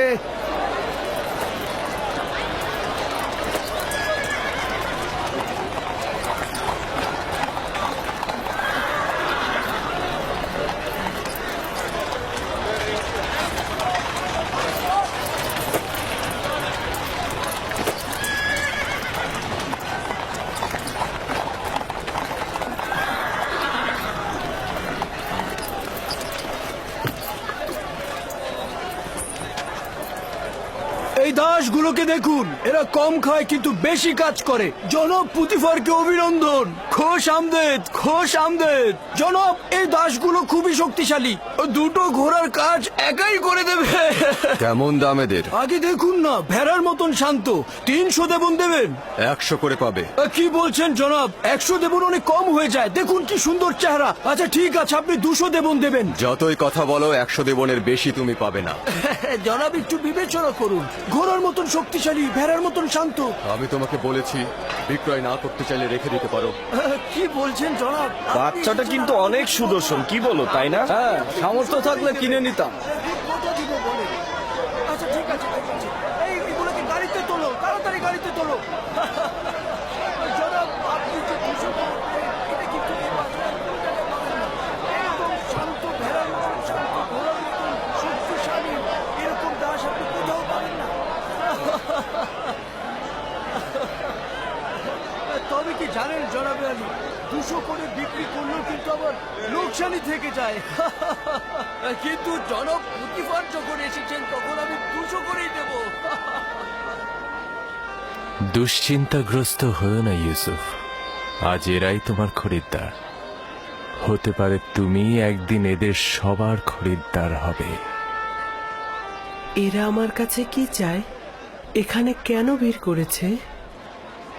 সৌন্দর্য সকলের অস্তিত্বে বিদ্যমান, কিন্তু বোধগম্য নয়। তুমি ইনসানের সকল রত্ন প্রদর্শন করেছ। তারা ইউসুফের নিজের সত্তার মূল ও হাকিকত উপভোগ করতে দাঁড়িয়েছে। তারা সুন্দরের পিছনে ছুটছে কেন? নিজেদের ভিতরে লুকায়িত সৌন্দর্য কি তারা দেখতে পাচ্ছে না? নিজেদের ভেতরের সৌন্দর্য দেখতে অন্তর্চক্ষু দরকার। এখানে তোমার সত্তার উপস্থিতিতে তারা মূর্তিমান হয়ে গেছে। কিন্তু তা তো কেবল বাহ্যিক দৃষ্টিতেই সীমাবদ্ধ থাকে। সকলেরই দৃষ্টি রয়েছে ইউসুফ, কিন্তু অন্তর্দৃষ্টি সকলের নেই। এই পরিস্থিতিতে আমিও তাদেরই ন্যায়। যদি তারা নিজেদের সৌন্দর্য বুঝতে পারত, আমাকে কেনার জন্য এত আগ্রহী হতো না। তারা না যতটা ইউসুফকে পছন্দ করার কারণে, তার চাইতেও খোদার খলিফাকে দেখার আগ্রহের কারণে হাজির হয়েছে। আদমকে সিজদা দেবার জন্য ফেরেশতারা উৎসুক হয়েছিল, এটা জানো ইউসুফ? 250 দেবন, 250 দেবন, 250 দেবন, 300 দেবন, 300 দেবন, 300 দেবন, 300 দেবন। আর কেউ আছেন? 320 দেবন। 380 দেবন। 380 দেবন, 380 দেবন। আর কেউ আছেন? 380 দেবন। আমি 400 দেবন দেব। এর চেয়ে বেশি দাম কে দিতে পারবে? কেউ কি চায় প্রস্তাব রাখতে এর চেয়ে বেশি দেবার? দেখতে শান্ত হলো কিন্তু এরা অনেক শক্তিশালী। একাই এক গাড়ি লোহা টেনে নিয়ে যেতে পারে। এটা কেউ নিয়ে যাও। খুব ভালো নির্বাচন করেছেন। 3টা দাস নিয়েছেন না? আচ্ছা ঠিক আছে, আপনি 600 দেবন দেবেন। অনেক জিতে গিয়েছেন কিন্তু।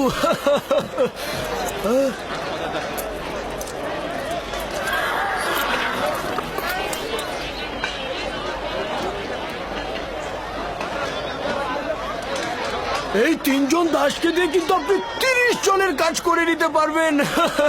তাকে 300 দেবন দিয়ে দাও। আলী জনাব, আমার তো 600 দেবন হয়েছে। হায় হায়, বড় লোকসান হয়ে গেল।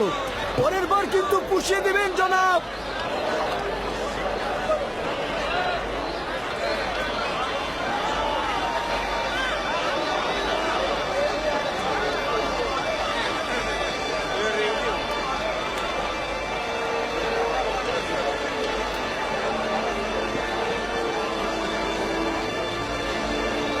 রওনা দাও।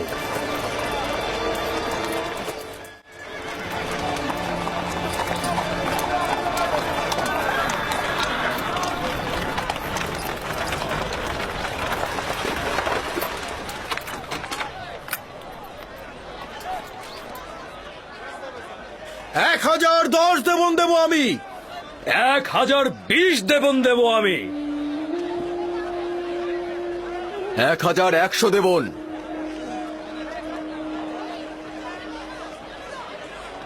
পুতিফার নিলামের ময়দানে অংশগ্রহণ করেছে, এখন কি করব?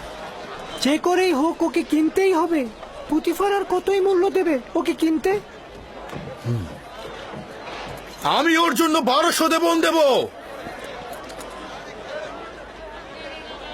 ওকে কিনতে 1300 দেবন দেব আমি। 1300 দেবন উঠেছে। এর চেয়ে বেশি কি কেউ দিতে চায়? যতটা মূল্য আমরা হেঁকেছি তা দিয়ে কিন্তু 10টা গোলাম কেনা যেত। কিন্তু পুতিফারকে যে করেই হোক আমাদের কিন্তু হারাতেই হবে। 1500 দেবন দেব আমি। 1500 দেবন দেবেন উনি। কেউ কি আছেন এর মোকাবেলা করার? কি লজ্জার ব্যাপার, মনে হচ্ছে যেন আসবাবপত্র ক্রয় বিক্রয় হচ্ছে। এই বালক যে কত অমূল্য তা যদি এরা জানতো তাহলে একে বাজারে তুলে এরকম দরদাম হাঁকাতো না।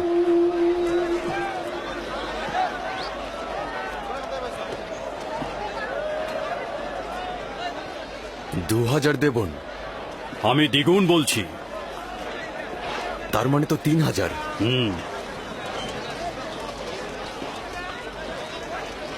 3000 দেবন। 3000 দেবন। জনাব পুতিফার সেনাবাহিনীর প্রধান, তিনি মিশরের সম্ভ্রান্তদের একজন। তিনি 3000 দেবন প্রস্তাব রেখেছেন। জনাবে পুতিফার 3000 দেবন প্রস্তাব রেখেছে। কার এত ক্ষমতা আছে যে জনাব পুতিফারের সাথে প্রতিযোগিতায় নামে? আপনাকে মোবারকবাদ, এখন থেকে এই গোলামের মালিক আপনি। আপনাকে এই নিশ্চয়তা দিচ্ছি যে একজন পরিপূর্ণ শিক্ষিত এবং আদব কায়দা জানা একজন গোলাম কিনেছেন। অনেক সৌভাগ্য, কল্যাণ এবং বরকতময় গোলাম। এই গোলাম জনাব পুতিফারের কাছে বিক্রয় করা হলো।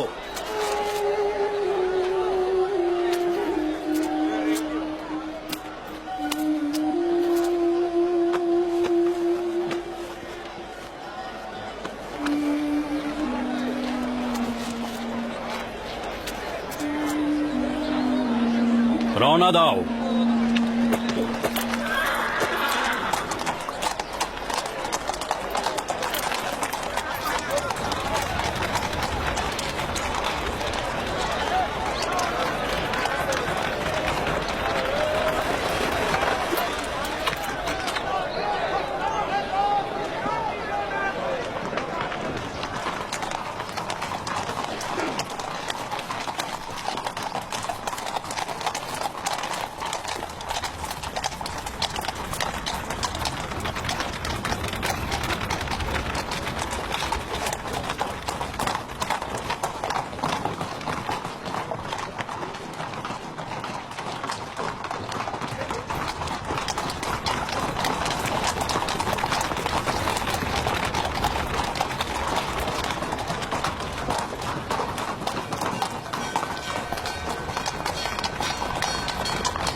জুলেখাকে ডাকো।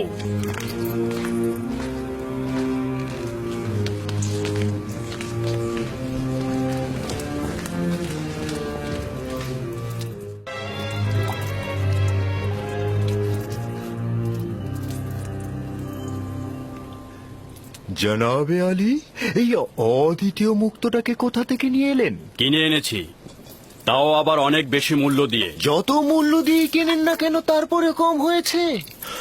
ও তো নির্বোধ যে হীরকটাকে বিক্রি করেছে। তাকে তো মৃতদের দেশে পাঠিয়ে দেওয়া উচিত। সকলে গোলাম বিক্রি করে স্বর্ণ জহরত হাতে পাবার জন্য, কিন্তু ওই নির্বোধ এই গোলামকে বিক্রি করে কি পেয়েছে? কিছুই পায়নি। আফসোস। আপনি মহানুভব, আমি গোলাম ছাড়া কিছুই নই। পুতিফার প্রাসাদে খোশামদের পুত্র আমার। কৃতজ্ঞতা জ্ঞাপন করছি জনাবে আলী। আসতে না আসতে একেবারে হইচই ফেলে দিলেন। আমাকে জরুরি তলব করার কারণ জানতে পারি কি? এই হাদিয়া তোমার পছন্দ হয়েছে?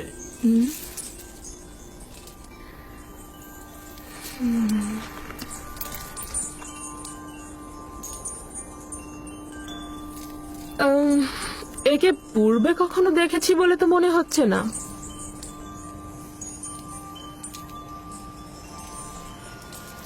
স্বপ্নে হয়তো বা কোথাও তাকে দেখেছিলাম। যাজ্ঞে সে কথা। আমার কিন্তু ওকে অপরিচিত লাগছে না।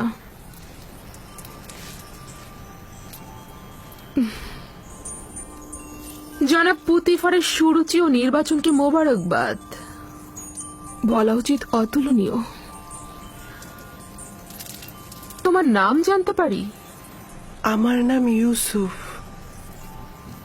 ও, ইউসুফ তো এক কথায় অরামি বা ইব্রানি নাম।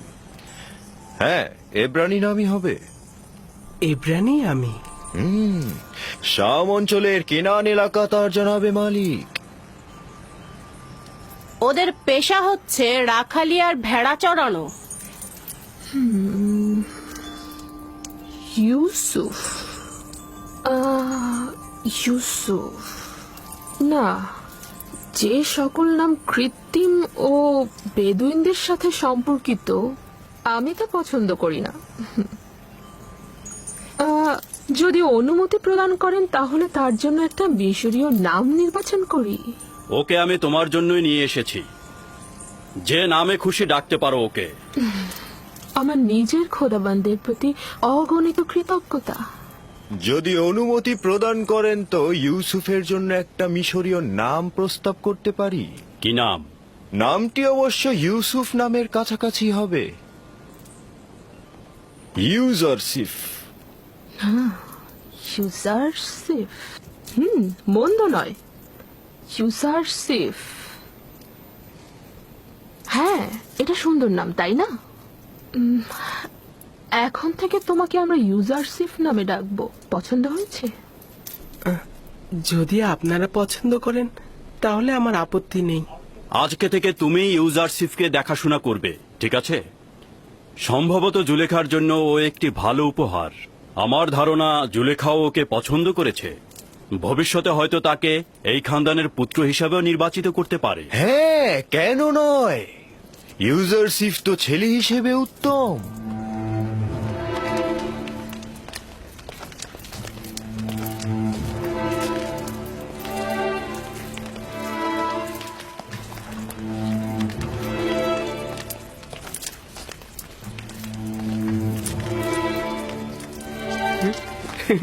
ও মা, কি সুন্দর ছেলে! এরকম সুন্দর ছেলে তো আমি জিন্দেগিতে দেখিনি। হ্যাঁ, আমিও দেখিনি। তবে তার চেহারা কিন্তু গোলামের মতো নয়।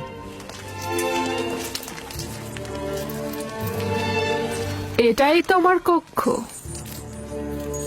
পছন্দ হয়েছে?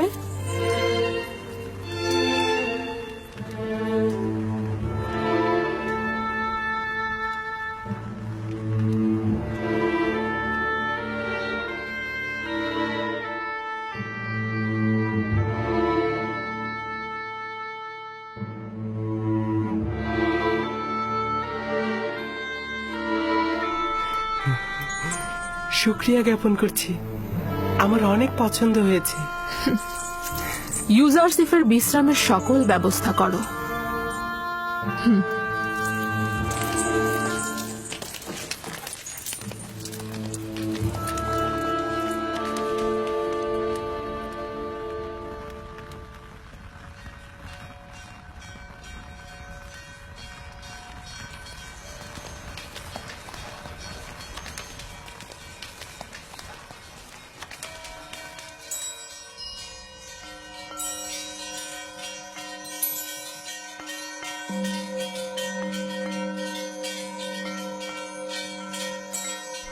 এই সবের জন্য তোমার প্রতি অনেক শুক্রিয়া হে পরওয়ারদিগার। তুমি আমাকে অনেক সুখ ও স্বাচ্ছন্দ্যের আনুকূল্য দান করেছো। হে ইউসুফ, এইভাবে খোদা তোমাকে আর্থিক স্বাচ্ছন্দ্য ও সমুন্নত মাকাম অনুগ্রহ করছে।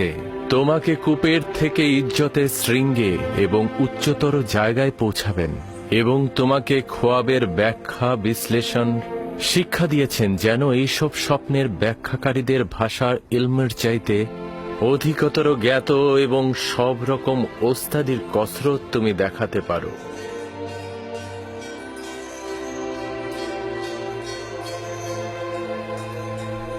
শুক্রিয়া জ্ঞাপন করছি হে পরওয়ারদিগার, শুক্রিয়া জ্ঞাপন করছি আপনাকে।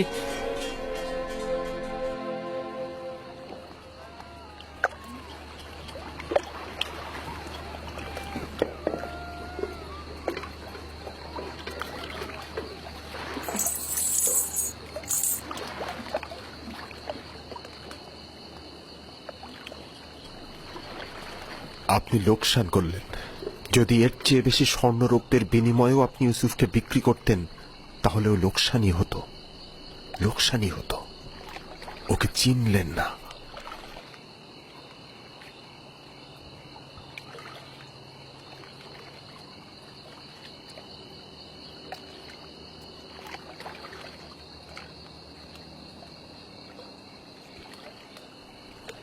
তুমি বুঝতে পারছো কি বলছো? হ্যাঁ, তুফানে আমরা আটকা পড়েছিলাম। জীবজন্তুগুলো লবণাক্ত কূপের সামনে দাঁড়িয়ে পড়ল। একবারও ভেবেছেন কেন? আপনার অধিক লাভের জন্য নাকি ইউসুফের নাজাতের জন্য? আমার মনে হয় ইউসুফের কারণে এই কূপের পানি হঠাৎ সুমিষ্ট হয়ে গিয়েছিল। ইউসুফকে চর মারার কারণে আমার হাত অসাড় হয়ে যাওয়ার কথা আপনার মনে আছে জনাবে মালিক? পরবর্তীতে ইউসুফের দোয়া আর হাতের স্পর্শের কারণেই তো আমি সাফা পেয়েছি, তাই না? জনাব মালিক, আপনি হয়তো ভুলে গেছেন যে এই ইউসুফের কারণেই আমি মরার হাত থেকে বেঁচে গেছি। ইউসুফের দোয়ায় আমরা সাফা পেয়েছি। ইউসুফের বরকতেই আমাদের সবার জীবন বাঁচল। এত সোনা রূপা পেলেন আপনি। ইউসুফ কোনো মামুলি ইনসান নয় মালিক। হ্যাঁ, তোমরা ঠিক কথাই বলছো। এগুলো আম্বিয়া ইলাহিদের উপরই অবতীর্ণ হয়, কিন্তু কেন আমি বুঝতে পারলাম না এই ইউসুফ কে ছিল, কেন সে তার পরিচয় গোপন করলো। এসব কি বললে ফালিক? কেন আমার আনন্দ আহ্লাদকে বিষণ্ণ করে দিলে? এতক্ষণ ভেবেছি কতই না লাভ করেছি, কিন্তু লাভের থেকে বেশি খেসারত দিয়েছি।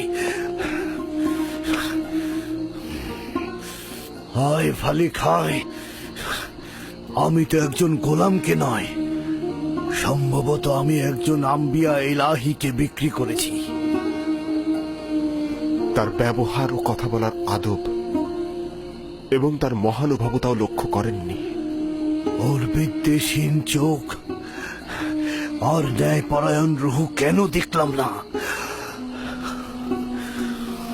আমি আজ থেকে পূর্ববর্তী খোদাদের দোজকে নিক্ষেপ করে তার খোদাকে নির্বাচিত করেছি। আমি অবশ্যই খেসারতের ক্ষতিপূরণ দেব, আমি অবশ্যই কিছু করব।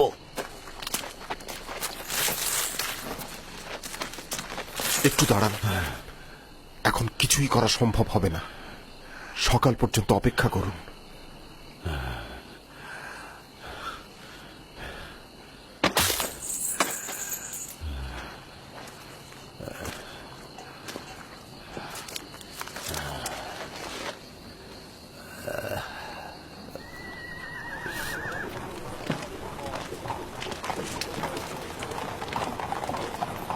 জনাব পুতিফারের প্রাসাদটা কোন দিকে? ওইদিকে শেষ প্রান্তের প্রাসাদটিতে চলে যান।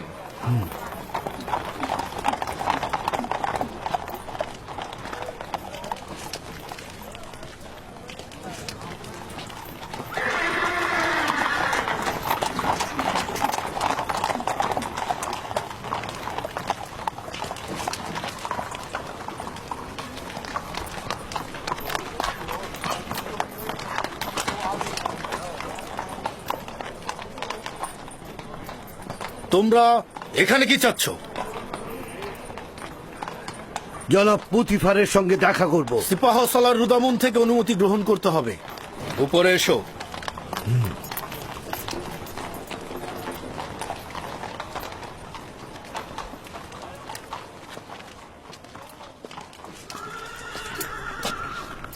জনাব সিপাহ সালার, আলী জনাব পুতিফারের সাথে দেখা করতে চান তারা। জনাব পুতিফারের সঙ্গে কি কাজ রয়েছে তোমাদের? আপনারা তাকে বলুন যে গতকাল যে গোলাম কিনেছে তার মালিক তার সঙ্গে দেখা করতে এসেছে। আমি জিজ্ঞেস করেছি কি কাজ রয়েছে তার সঙ্গে। আর তার কাছ থেকে কিছু বেশি মুদ্রা নেওয়া হয়েছে, আমি এটা তার কাছে ফেরত দিতে চাইছি।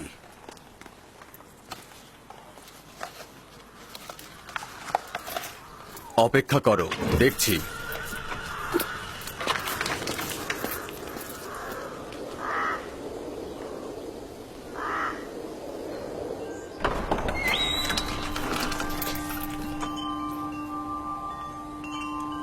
কি হয়েছে রুদামুন? কোনো জরুরি খবর? এই গোলামের বিক্রেতা আপনার সঙ্গে দেখা করতে চায়।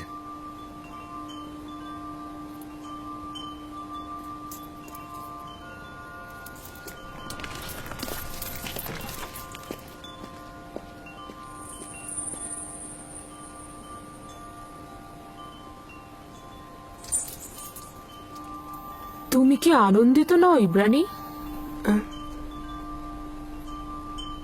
এখানে থাকার জন্য আমি আনন্দিত, কিন্তু গোলাম থাকার জন্য নয়। আমাদের ব্যবহার কি তোমার সাথে একজন গোলামের মতো? আপনাদের ব্যবহার আপনাদের মহানুভবতার পরিচয়, যা আমার গোলাম থেকে জেগে ওঠার অনুভূতি। সাবাস, নিজের অবস্থান থেকে যথাযথই উত্তর দিয়েছো। আমি তাকে নিয়ে আশাবাদী জনাবে মালিক। সে কিন্তু দারুণ পড়তেও লিখতে পারে। এই সব প্রশংসা ঠিক আছে হানিফার, কিন্তু আমার মনে হয় কথা যত কম বলা যায় ততই ভালো। আমার উপরে বিশ্বাস রাখবেন, আমি বেশি কথা বলার ছেলে নই।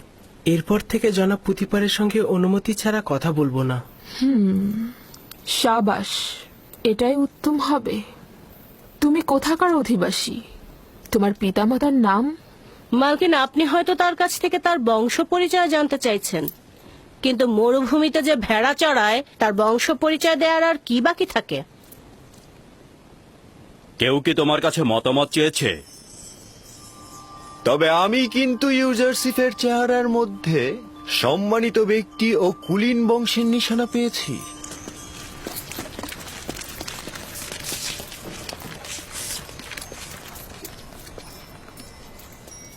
কি হয়েছে ব্যবসায়ী তোমার? এমন তো নয় যে অনুশোচনায় ভুগছো। না না, আমি আসলে আমার এখানে আসার কারণটা হচ্ছে ইউসুফের সঙ্গে আমি একটু একাকী কথা বলতে চাই। মানে ওর সঙ্গে একটু খোদা হাফেজি করতে চাই। বুঝতে পেরেছি। ইউজারশিপের সাথে সম্পর্ক থাকার কারণে স্মৃতিকাতর হয়েছ। ওদেরকে একটি পৃথক কামরার ব্যবস্থা করে দাও।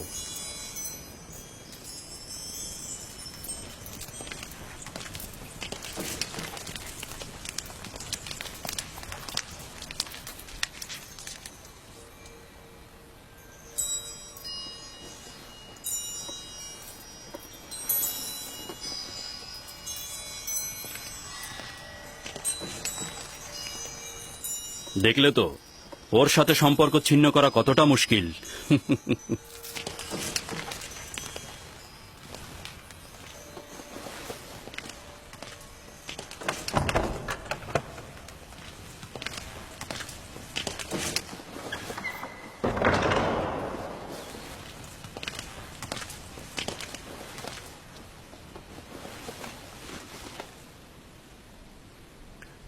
আমি এসেছি তোমার নাম পরিচয় জানতে। তুমি না বলা পর্যন্ত আমি ফিরবো না। বলেছি তো আমি সন্তান। না, এই কথা আমি অনেকবার শুনেছি। তোমার এক খোদার কসম দিচ্ছি, তোমার পরিচয় দিয়ে আমাকে শান্ত করো। তুমি অবশ্যই খোদাবন্দের কাছে প্রতিজ্ঞা করবে, এই কথা কাউকে বলবে না। আমি প্রতিজ্ঞা করছি, আমি ইব্রাহিমের খোদার কসম করছি। আমি ইউসুফ ইবনে ইয়াকুব ইবনে ইসহাক ইবনে ইব্রাহিম। হায় হায়, কি করলাম?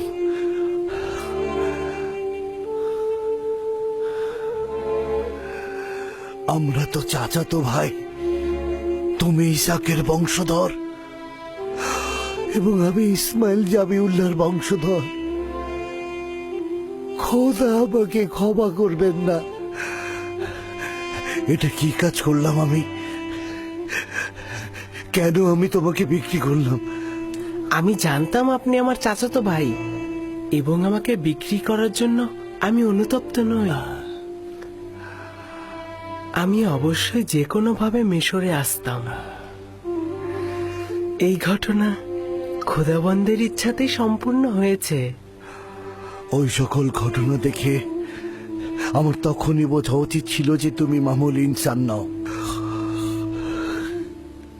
তুমি একজন পয়গম্বর। আমাকে ক্ষমা করো, আমি কি করছেন? পয়গম্বরকে চিনতে পারি। উঠুন, আমাকে ক্ষমা করো। আপনি শান্ত হন, উঠে দাঁড়ান। আমি তো আপনাকে আগেই বললাম যে মহান খোদা তাআলার নির্দেশেই আমাকে মিশরে আসতে হয়েছে। এটা তো আপনার দোষ নয়, আপনি আমাকে এনেছেন, আমি কৃতজ্ঞ। এই ভুলটির আমি অবশ্যই প্রতিদান দেব। এই নাও, এটি তোমার গোলামীর সনদ, যা তোমার মালিকেরা স্বাক্ষর করেছে। এটা লুকিয়ে রাখো, আর তুমি এখানেই থাকো। আমি চাই না তুমি বাহাসের মধ্যে আসো।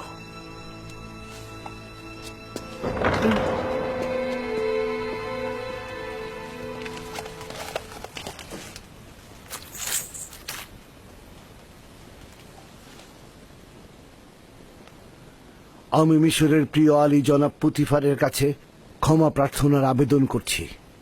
আমি অসহায় হয়ে তার কাছে একটা লেনদেনের তাগাদ করব। বান্দা ইউসুফকে আমি বিক্রি করব না।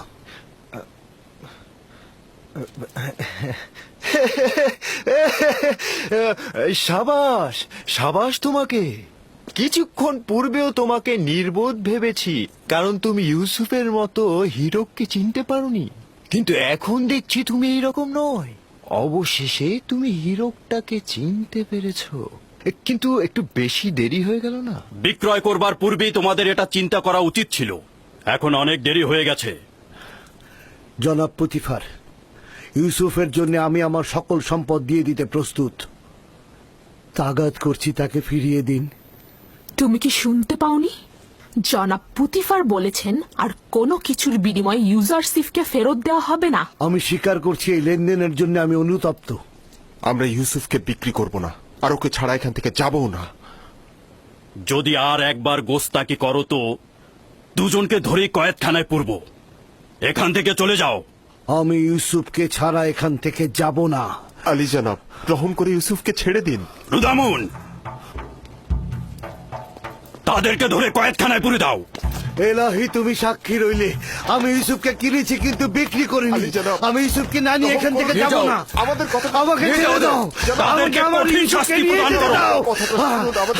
আমার ইউসুফ, ইউসুফ, নিয়ে যাও। কি হলো তোমাদের? দ্রুত আমাকে নিয়ে ছেড়ে যাও। দাও। আমাকে ছেড়ে দাও। ইউসুফ, ইউসুফ।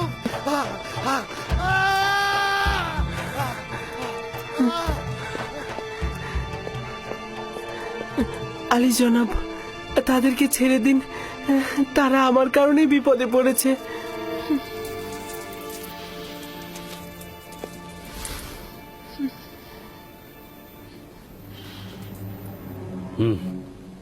তাদের জন্য কঠিন শাস্তি পাওনাই উপযুক্ত ছিল। ও অনুরোধ করছি।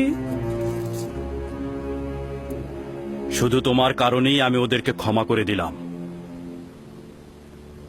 তাদের আজাদ করে দিতে বলো, বন্দি করবার দরকার নেই।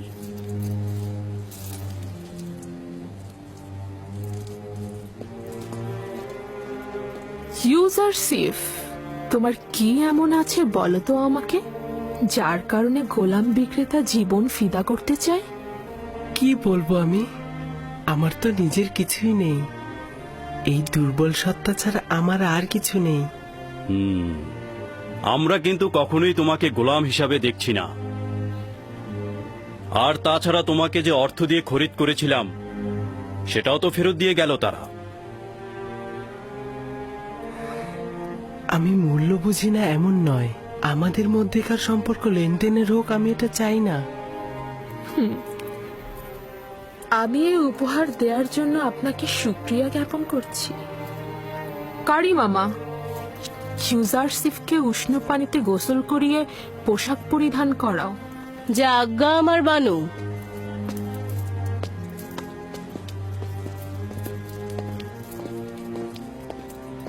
বুঝতে কি পারছো, তোমার এই দাসী কিন্তু ইউজারশিপকে একদমই মেনে নিতে পারছে না।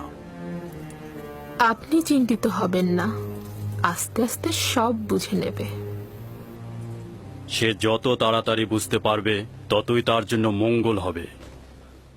সম্মান প্রদর্শনের এই ভঙ্গি সে উপভোগ করছে। এই মুরুচারি তো ভেড়া চড়ানোই জানে না, আর আপনি ওর কাছে সম্মান প্রদর্শন আশা করছেন? ওর তো বংশ পরিচয় নিয়েই আমি সন্ধিহান। ওর সম্মান প্রদর্শন শিখবে কোত্থেকে?